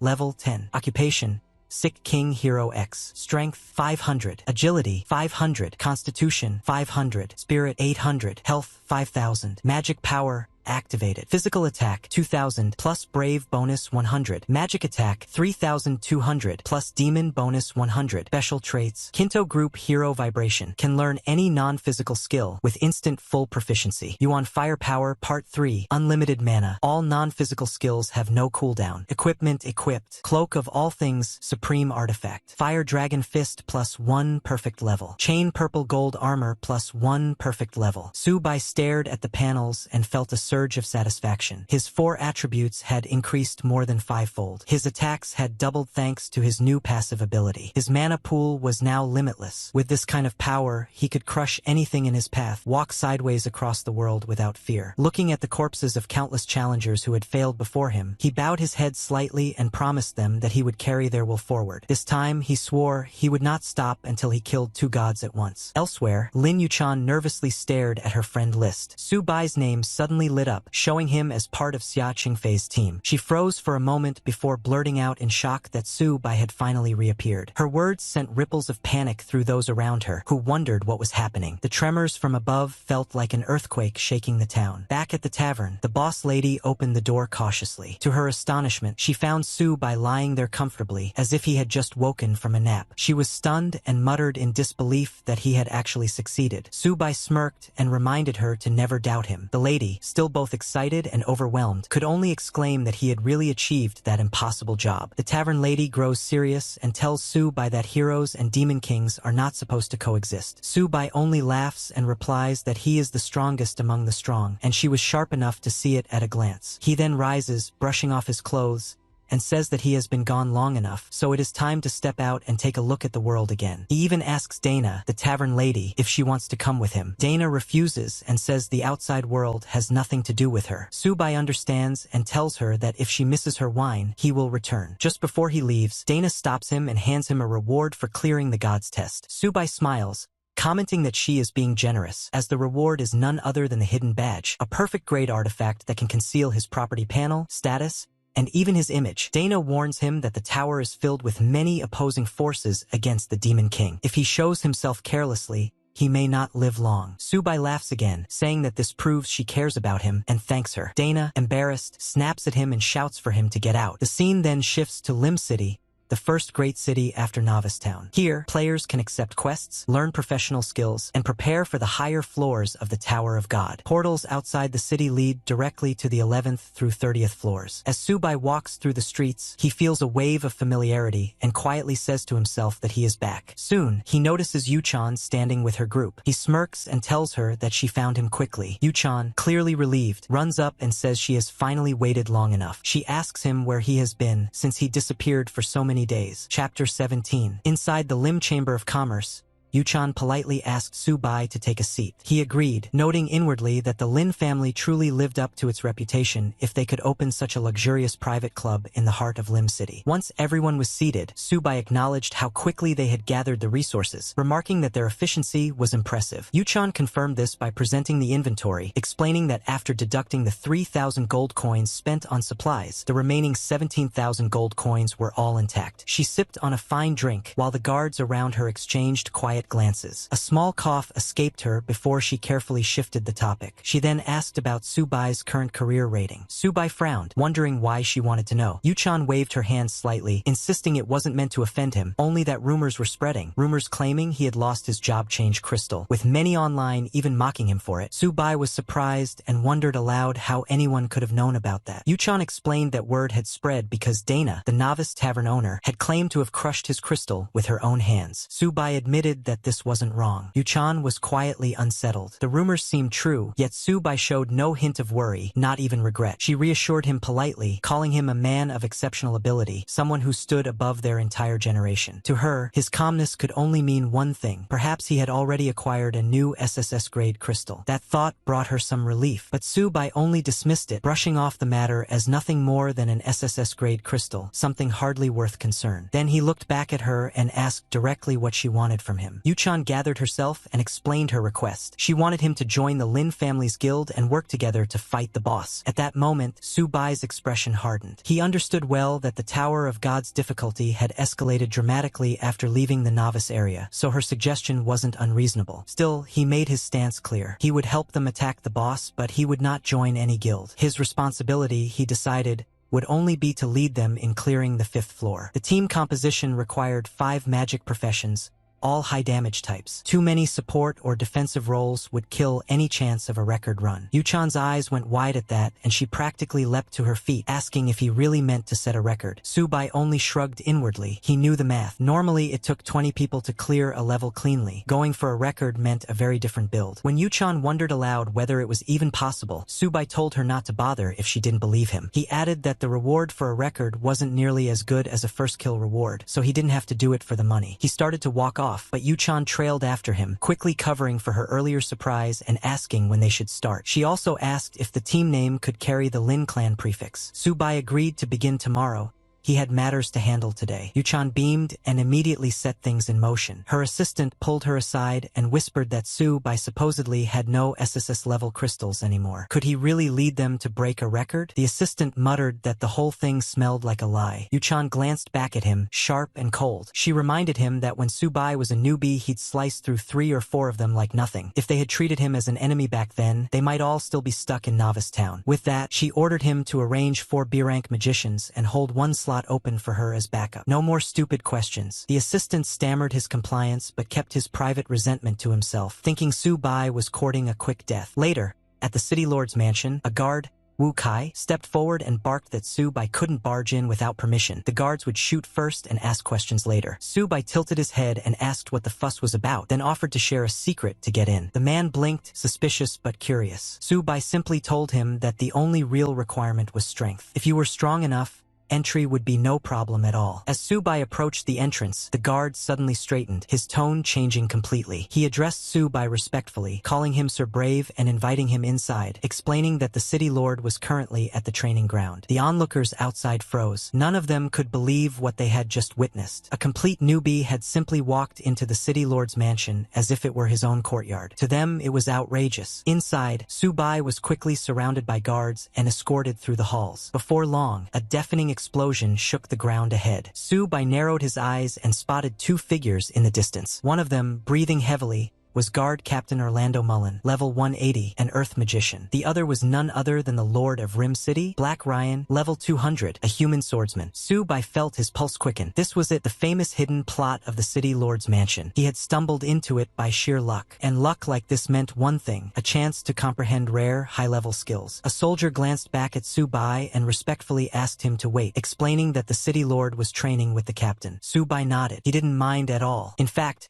his thoughts were racing. Despite having gained dual professions, he lacked both active and passive skills and had no clear development path. Until now, the only option had been grinding for random skill books. But this was something else entirely. Here, he could observe and learn directly from masters. Sure enough, a notification appeared before his eyes. C-level basic swordsmanship detected. Do you want to study it? Subai's lips curved upward. This was no ordinary swordsmanship. It was the personal skill of a level 200 great swordsman. Another alert flashed. D-level Earth-type primary stone wall detected. Do you want to learn it? He grinned, recognizing it immediately as one of Orlando Mullen's spells. He thought it would be a waste not to take advantage of this, so he confirmed without hesitation. The notifications cascaded in rapid succession. Congratulations on successfully learning the skill. Stone wall. C-level continuous step detected. Do you want to learn it? D-level earth element primary stone spike detected. Do you want to learn it? C-level upward attack detected. Do you want to learn it? Subai couldn't contain his excitement. He laughed under his breath and kept hitting confirm again and again, greedily devouring every single skill. This, he told himself, was exactly why he had come here. 10 minutes later, the exhausted magician was finally enveloped in a soft glow of healing magic. Subai, who had been standing off to the side, stifled a yawn and thought to himself that it was about time. They had spent all this while training, and he had only just finished mastering a few new skills before boredom started to set in. At that moment, a guard approached respectfully and informed the city lord that the brave had been waiting. Black Ryan, the lord of Lim City, froze in surprise. He repeated the title as if testing his own ears, asking whether the man before him was truly a brave. He then requested to see proof of identity. The glowing notification above Subai clearly displayed the word brave man. Subai gave a short acknowledgement, and the city lord's expression shifted to one of awe. Without hesitation, he lowered himself into a bow, followed quickly by every guard and attendant in the chamber. Subai,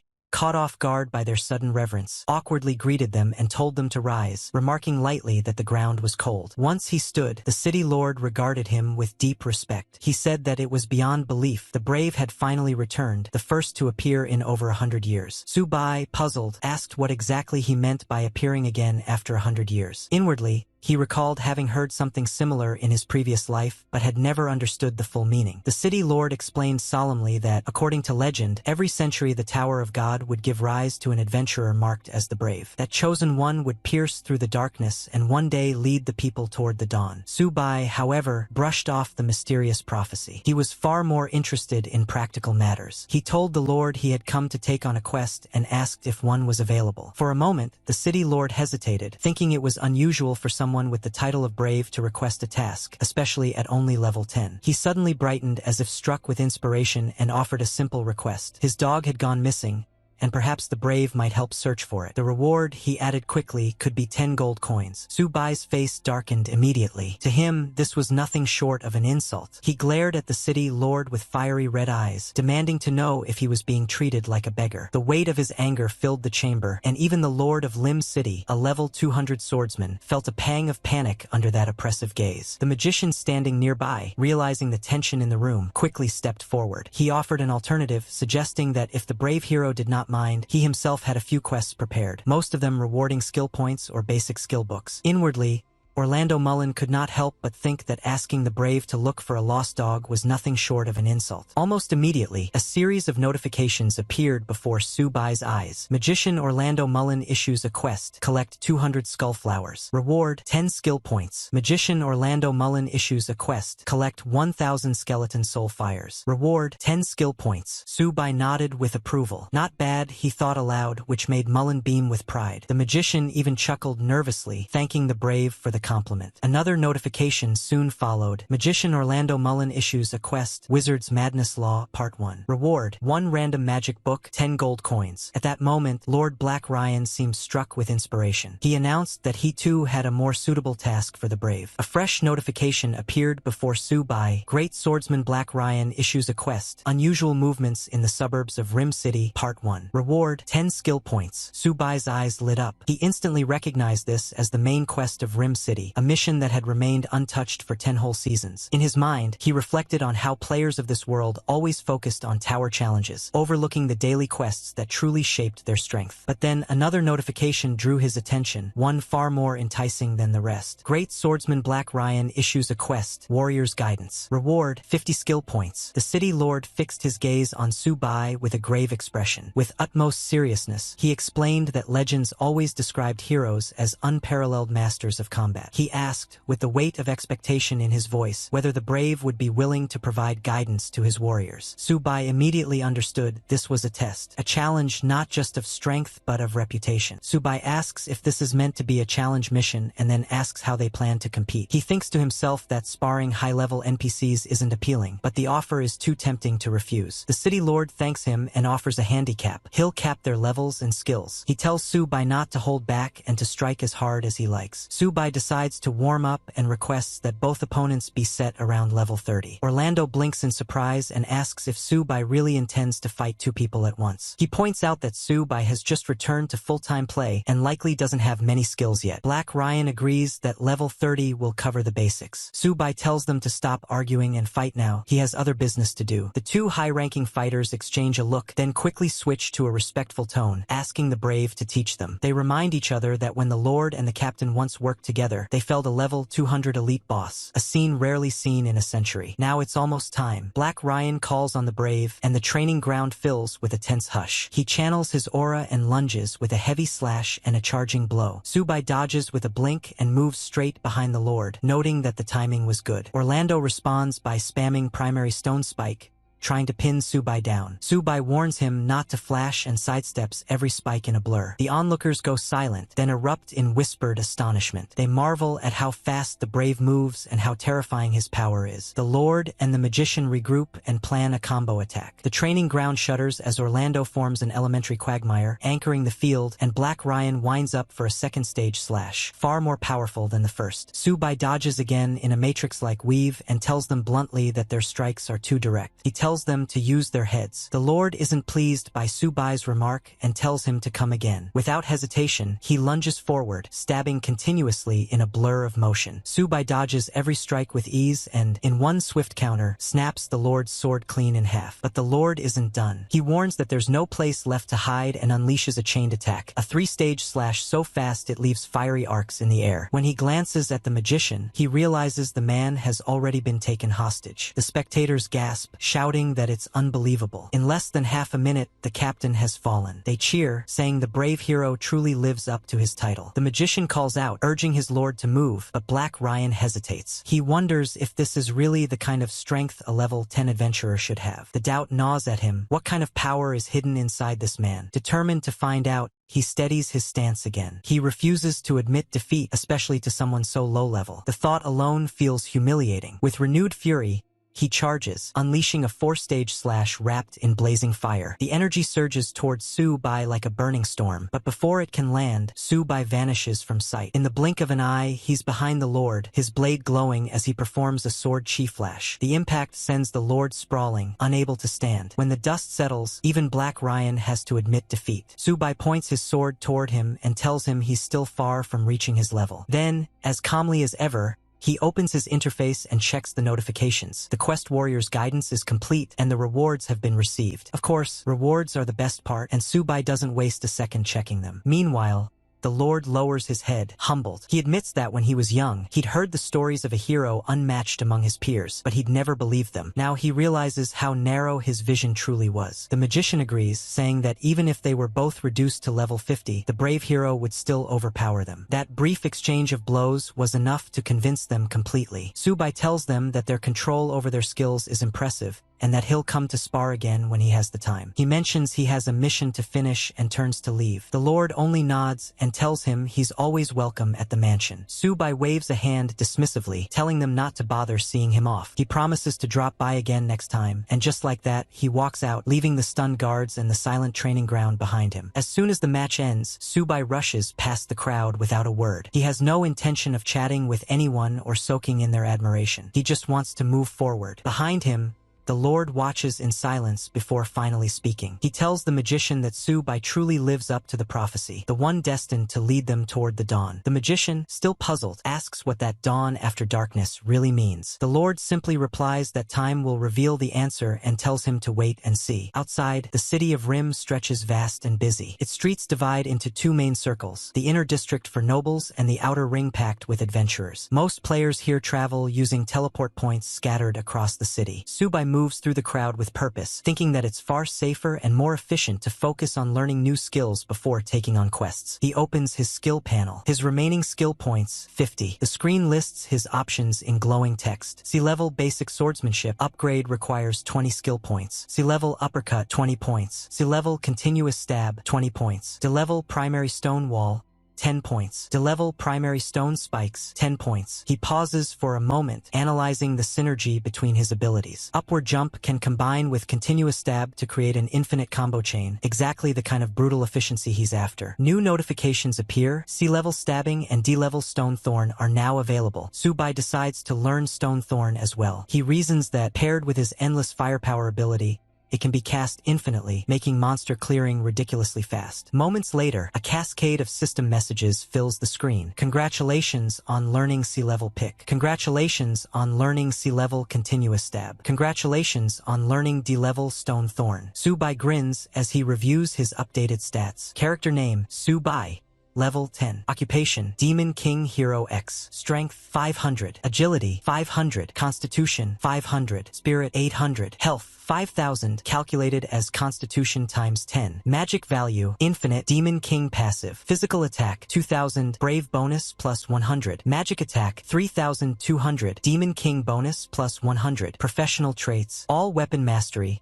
Brave. Can learn any non-magical skill. Proficiency instantly maxed. Endless firepower. Demon King. Can learn all non-physical skills. Cooldowns are removed entirely. Skills. C-level uppercut. Level 20. Maxed. Launches enemies into the air. 10-second float duration. C-level continuous stab. Level 20. Maxed. Executes 10 rapid strikes within 3 seconds. C-level stone stab. Level 1, conjures 3 piercing stone spikes. Subai studies the numbers and smirks to himself. These stats may look ridiculous for a level 10 player, but that's exactly what he is, the hero with the power of a demon king. Apart from his skills, Subai's equipment list shows 3 powerful items: the Clock of All Things, Supreme Artifact, Fire Dragon Fist +1, perfect level, and Chain Purple Gold Armor +1, perfect level. As he examines them, he quietly remarks to himself that having a high-thinking attribute truly makes a difference. Every skill level seems to increase by 10, and all martial arts proficiencies are instantly maxed out. He feels a rush of satisfaction as he thinks that, with this combination, even the land of the dead would pose no problem. Confident, he decides to head there next. When he arrives at the teleportation gate, the guards on duty ask where he intends to go. Subai thinks for a moment and recalls that most of Orlando's missions take place in the land of the dead. He tells the guards his destination. One of them informs him that the teleportation will cost 80 copper coins and warns that the return trip will cost double. Subai frowns slightly and thinks about how expensive traveling is. If he keeps teleporting like this,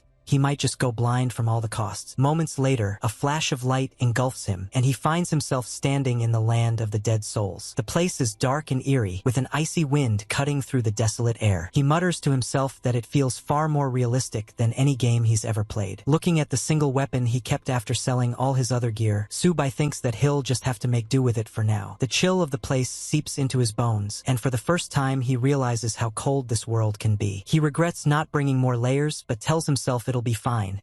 as long as the cold doesn't turn fatal. Subai looks around and goes, kind of confused, as he notices a new monster walking toward him, a skeleton warrior. It's an ordinary type, level 21, with 260 attack, 150 defense, and 3000 HP. The skills are pretty basic too, just slash and block. Since these guys have a bit more health, Subai decides it's a good chance to test out his new skills. He waves at the skeletons, basically telling them to come at him, ready to see what his upgraded powers can do. The moment they rush in, he fires off a bunch of stone spikes that go flying straight into their skulls. Clean headshots. Each one drops instantly. 3 skeletons go down in one move, then for more than 6. No matter what he uses, every single hit lands as a critical, wiping them out in one shot. He starts laughing, totally enjoying himself. With over 3000 magic attack power, it's no surprise everything's getting deleted. Notifications keep popping up like crazy. Plus 500 XP, plus 100 bonus XP, again and again. But Subai's not done yet. He draws another magic circle, launches even more spikes, and says to himself that this is what real monster farming feels like compared to the early game. Soon, another notification appears, congratulating him for reaching level 11 and getting 20 more skill points. He remembers how, back in his previous life as a hero,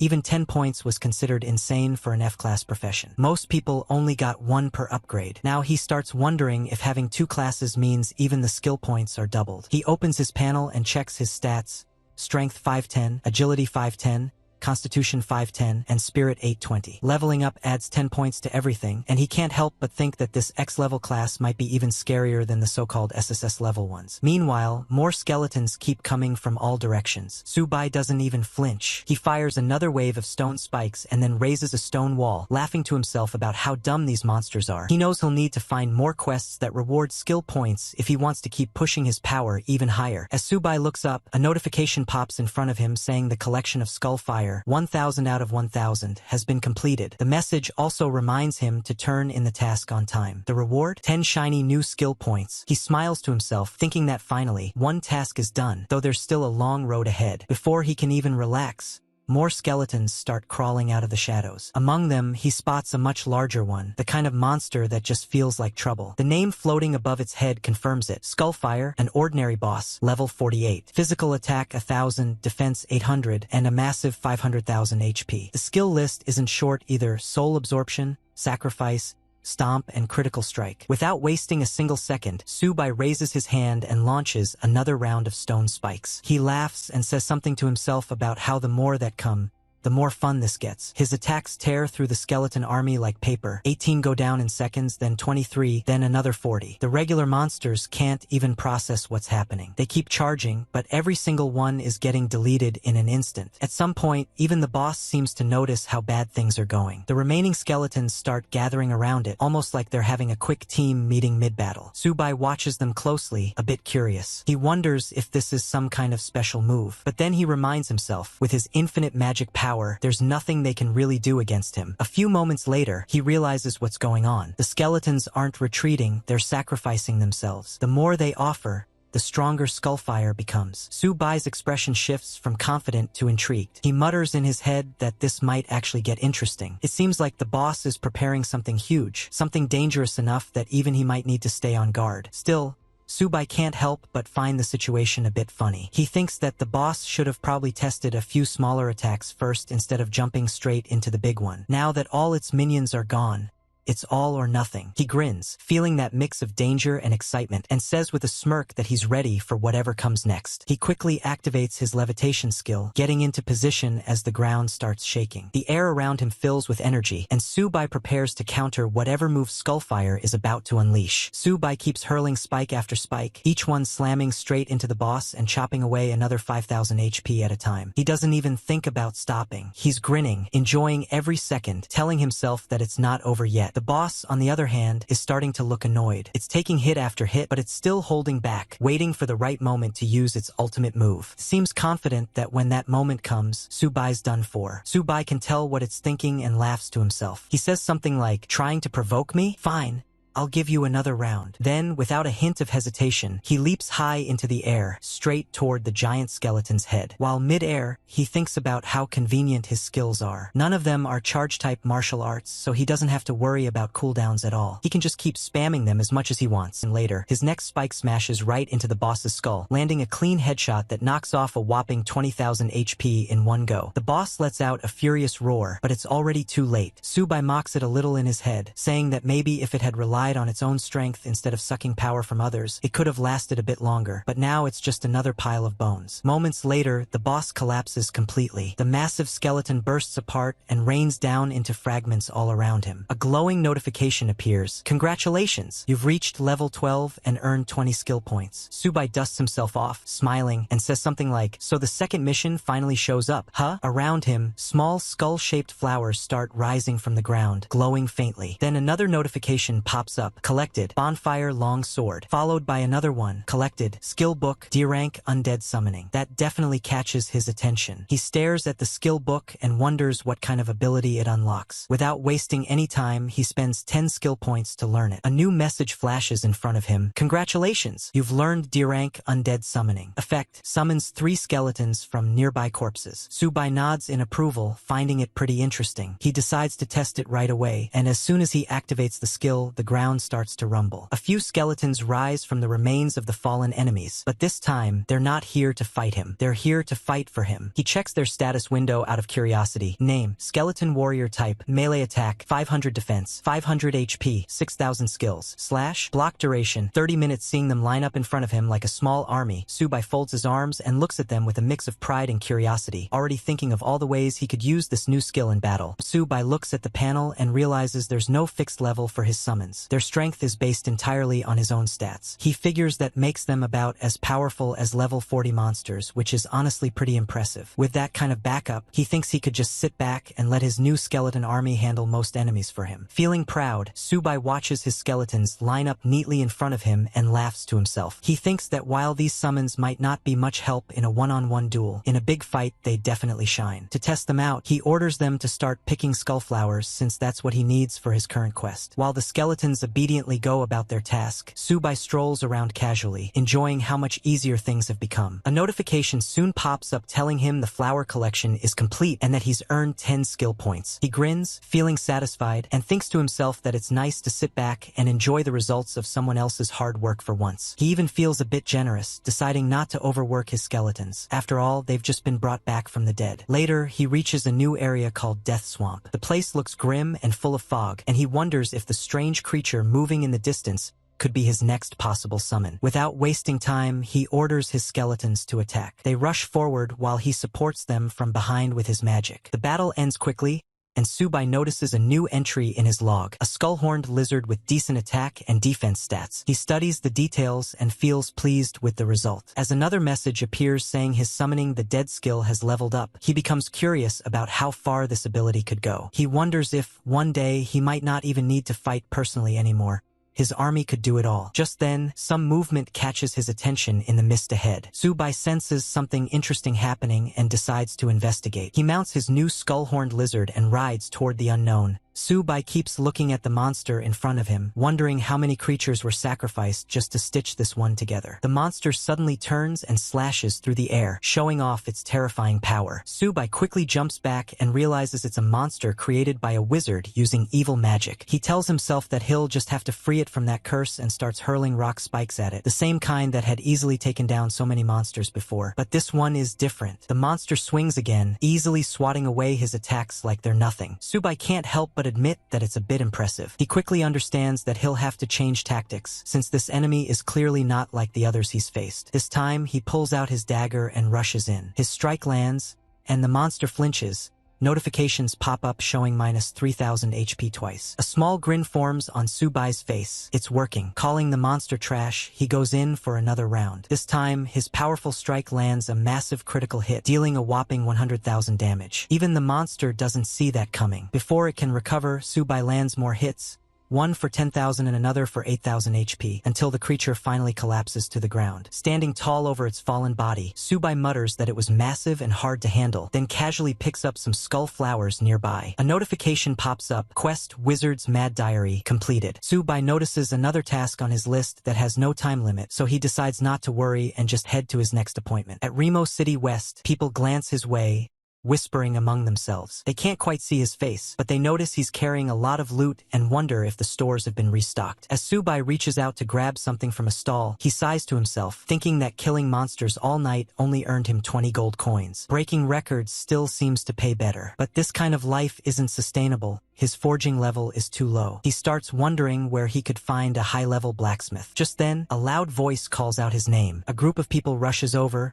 and one of them yells for him to stop, accusing him of losing his SSS-level job transfer crystal and still having the nerve to show up in public. Others around them start murmuring, realizing that this is the Subai. Cursing under his breath, Subai quickly covers his face, thinking that the only people who'd still recognize him now must be from the Lin family. There are way too many people around, and Subai realizes he has to get out of there fast. Once he's outside the city, he keeps his face covered, glancing around nervously, hoping no one is tailing him. But it's no use, the group is still following him all the way out, determined to track him down. One of the guys starts yelling to draw attention, calling for everyone passing by to come take a look at Yen Country's famous super rookie. Another one steps up and asks if he's Subai. Subai, still in his mask, points at himself and acts confused, pretending not to understand what they're talking about. He tries to play it off, saying he's just Su, not Subai, but the crowd doesn't buy it. Some start arguing among themselves, joking that there's no real difference between Subai and Sumomo anyway. They mock the one who called him out, saying he's going crazy over every guy named Su. Among them is Jing Pangxian, a level 49 player, who steps forward and demands that Subai explain why he lost the SSS level job transfer crystal. At this point, Subai has had enough. He takes off his mask and tells them off, saying that it's his own item and he doesn't owe anyone an explanation. But the crowd refuses to back off. Someone shouts that whatever players obtain in the Yen Nation's novice zone belongs to the Yen Nation itself. That's the line Subai was waiting for. He tells them that if they really think that way, they can all come at him together. He doesn't have time to waste. Before he can walk away, one of them yells for his team to get ready. Team 1 to attack, Team 2 to provide support, and Team 3 to handle healing. They plan to take him down and claim all his treasures for themselves. In an instant, weapons flash as they surround him. Subai just sighs and gets ready, feeling his adrenaline rise. He figures it's a good time to stretch his muscles. The moment they attack, he unleashes a powerful burst of magic straight at them. It's a critical hit, instant kills across the board. The entire crowd freezes in disbelief. No one can even process what just happened. Even level 30 players are being wiped out instantly. They can't see the cast time, can't follow the motion, can't react. His spells hit before they can even blink. The scene leaves everyone completely shocked. They realize that facing Subai head-on is practically impossible. Even after watching his teammates drop like flies, one of them still believes they can win. He quickly orders the shield warriors to form a defensive line in front of him. The armored fighters rush forward, raising their shields high, trying to block whatever Subai throws next. But Subai is already ready with another barrage of stone spikes. He gives them a cold, serious look, the kind that says don't test me. The shield warriors, still confident, believe their defense is strong enough to handle anything. Then the spikes hit. A loud cracking sound fills the air. One by one, their shields start to shatter. Shock flashes across their faces. Those shields have never broken before. The realization hits them. Even their strongest defenses won't hold up here. From a distance, a few bystanders are watching the scene unfold. They whisper among themselves, wondering if Subai is even human. One of them admits that maybe now it makes sense how he managed to break records back in the novice area. Meanwhile, the stubborn leader refuses to give up. Seeing his front line crumble, he switches tactics and orders the magicians to start attacking from range. The mages immediately begin chanting, firing spells in Subai's direction. Fireballs, lightning, ice, everything they can muster. Subai doesn't even flinch. He casually raises a stone wall in front of himself, blocking every single magic attack. Their spells hit the barrier and fizzle out uselessly. His defense is solid, unbreakable. Then, while they're still recovering from the shock, he starts gathering his own magic. Fireballs, ice arrows, spiked stones, all at once. The look on his face says it all, he's about to go all out. The next moment, the battlefield erupts in chaos. One after another, bright flashes of red and blue explode across the area. Notifications pop up everywhere. Critical hit, instant kill, critical hit, instant kill. It's a massacre. Every single one of them goes down in one hit. The surviving leader watches helplessly as his teammates fall, realizing this isn't just a strong opponent. This is something completely beyond reason. Panic finally sets in. He tells himself that the only thing left to do is run. Maybe that's his only chance at survival. But even that thought feels hopeless. Subai doesn't seem like someone who lets his enemies escape. And just as he turns to flee, Subai bursts forward like lightning, cutting off his path. Before the man even takes a second step, Subai is already standing right in front of him, wearing that same amused grin, as if the whole fight had been nothing more than a warm-up. He strides up, draws his sword, and levels it at the stunned man. He asks who sent him and warns that there's no point trying any stupid tricks this time. There won't be another chance. Seeing no way to escape, the terrified man starts trembling in front of Subai. He admits that no one ordered him to do anything, that it was all his own foolishness, and pleads for mercy. But deep down, he's hearing a chilling voice warning that if he speaks the truth, his entire family will die. He realizes he's doomed either way. If he talks, he dies. If he stays silent, he still might. So, out of desperation, he decides to take one last shot and attacks. Subai, however, is ready. The moment the man swings, Subai counters effortlessly and strikes him down in a single move. The crowd freezes in shock, their faces pale, while Subai calmly sheathes his weapon and walks away, muttering that even if the fool didn't speak, he'll find out the truth eventually. A woman nearby, clearly distressed, calls out to Subai repeatedly. At first, he ignores her, lost in thought, but after her voice rings out several times, he finally stops and turns. She folds her hands respectfully and tells him she's sorry for everything, that she's brought the real traitor and he can deal with him as he sees fit. It turns out the true culprit is none other than the secretary. Subai studies him with a cold, serious expression and asks why he wanted to kill him, what this whole mess was about. The man, consumed by rage, yells that Subai doesn't deserve the young lady's attention and that his arrogance is unbearable. He admits he just wanted to wipe that confident smile off Subai's face. Subai, now utterly indifferent, tells the lady to handle her own people. She nods firmly and agrees, saying the matter will be dealt with according to family rules. Justice is swift. The traitor faces instant retribution, the kind that leaves no loose ends. The lady apologizes once again, clearly regretful, but Subai simply tells her to move on. He notes how decisively she handled everything. No hesitation. No mercy where it wasn't deserved. Justice served clean and sharp. With that, they both step forward toward the portal that leads to the 11th floor of the Tower of God. Subai looks around at everyone gathered and tells them that since everyone's here, they should form a team right away. He wants everything clear from the start. No confusion later about who's with him and who's not. The place they're in is basically a monster hotspot, swarming with creatures tainted by the outer gods of the upper Tower of God. Lin Yuchan steps up and gives a quick report, saying they've got 3 wind mages and 1 fire mage, all B rank and around level 20. Subai nods approvingly and asks them all to share their skills. Once they do, he carefully studies each one, going over them in his head and figuring out how best to use them. The list includes Windblade, Balam, Air Cannon, Sandstorm, and Firewall. Not a bad setup. While thinking it over, he notes that flame demons are rare among S-rank beings, and that Lin Yuchan must have had quite the luck to be here with them. After reviewing everything, Subai looks at her seriously and says he has just one condition. She can be terrible at cooking if she wants, but she can't go against his orders. If she does, she's out of the team immediately. Lin quickly agrees, and Subai silently hopes she means it because things could turn ugly fast otherwise. Once everyone officially joins Lin's guild, Subai gives the signal to move. A few members whisper among themselves, impressed that the Lin clan guild has the guts to take on the 11th floor, not something most players dare to do. As they move forward, they come across other players who seem to be waiting for their turns to enter. Lin, glancing at their small party, nervously asks Subai if they shouldn't add a few more people, since their numbers are pretty low. Subai shakes his head and tells her that from the 11th floor onward, the number of monsters you face actually scales with your team size. More people, more monsters. Then he adds that he was the fastest one to ever break a record here, while the others only matched records. So they're already doing well enough. Lin looks surprised to hear this and starts to ask more. But before she can, a system notification pops up. Preparation time is about to end. Please get ready. Everyone quickly draws their weapons. Lin and the mages start gathering their mana, readying their spells as the countdown flashes across the air. 3, 2, Subai draws his sword and calmly tells everyone to stand still. He doesn't want anyone making sudden moves until they know exactly what they're up against. As the countdown ticks down to 1, a system notification flashes. Their opponent is a monster called Wolf Eater, level 13, and he's not alone. A whole pack of creatures emerges behind him, ready for a bloody brawl. The mages begin charging their spells, their hands glowing with wind and fire magic, but Subai steps forward and says he'll handle the first few waves himself. He slams his hand on the ground, summoning rows of sharp stone spikes that shoot straight toward the charging monsters. A few of the beasts try to dodge,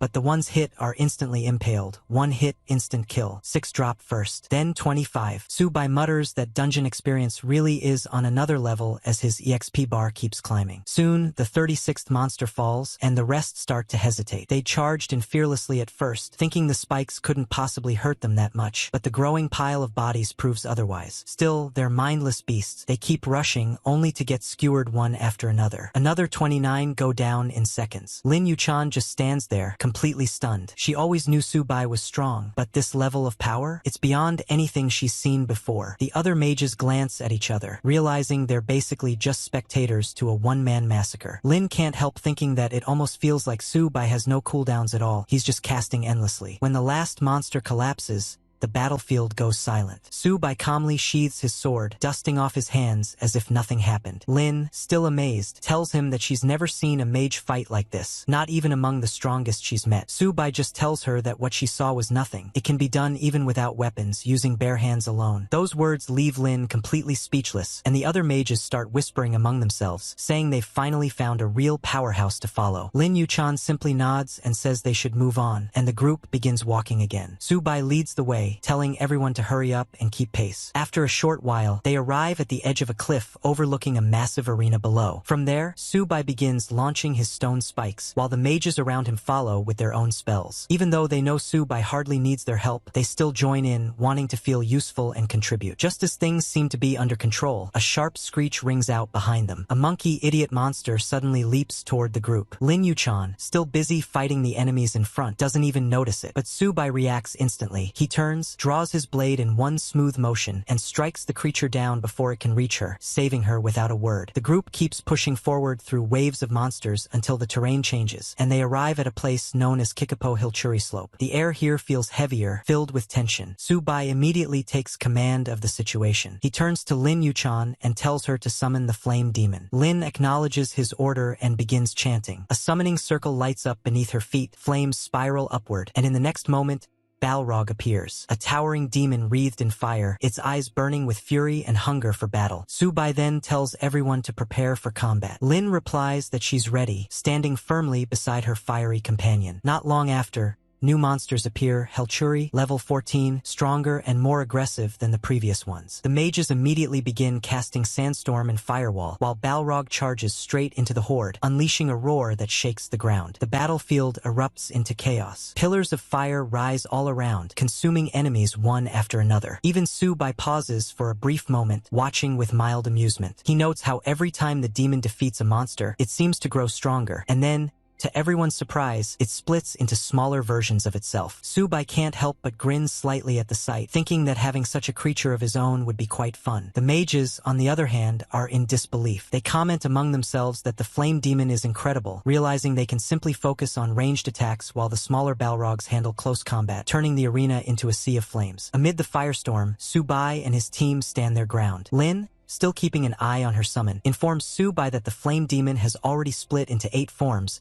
and that there are only 10 minutes left, though her cooldown still has half an hour remaining. Subai nods slightly and tells her that he already knows. Just as he finishes speaking, the ground shakes. A massive explosion bursts around them, flames surging outward with deafening force and covering the entire arena in fiery chaos. Lin Yuchan looks visibly confused now. She turns to Subai and asks what they should do next, worrying that once Balrog disappears, they won't be able to keep the Helchuries from closing in. Subai stays calm and tells her not to worry, assuring her that the Balrog won't disappear. His tone is so confident that even the fiery demon itself seems startled for a second. Flames begin swirling around Lin Yuchan, making her step back slightly in surprise, not sure what Su-bai means by that. As the flames burn brighter, Lin grows serious and tries to piece things together. She realizes that the Balrog, whose flames had been fading, is now turning to solid stone instead of vanishing completely. The transformation leaves her speechless. Meanwhile, the other mages keep firing spells to hold back the Helcheries, but their attacks are clearly getting weaker. The monsters are inching closer, ready to break through. Su-bai, however, just lets out a small laugh. He tells everyone to relax and assures them he'll take care of the monsters himself, but hopes for you to handle the subscriptions, as he wants us to reach 30,000 subscribers by the time the next chapter arrives.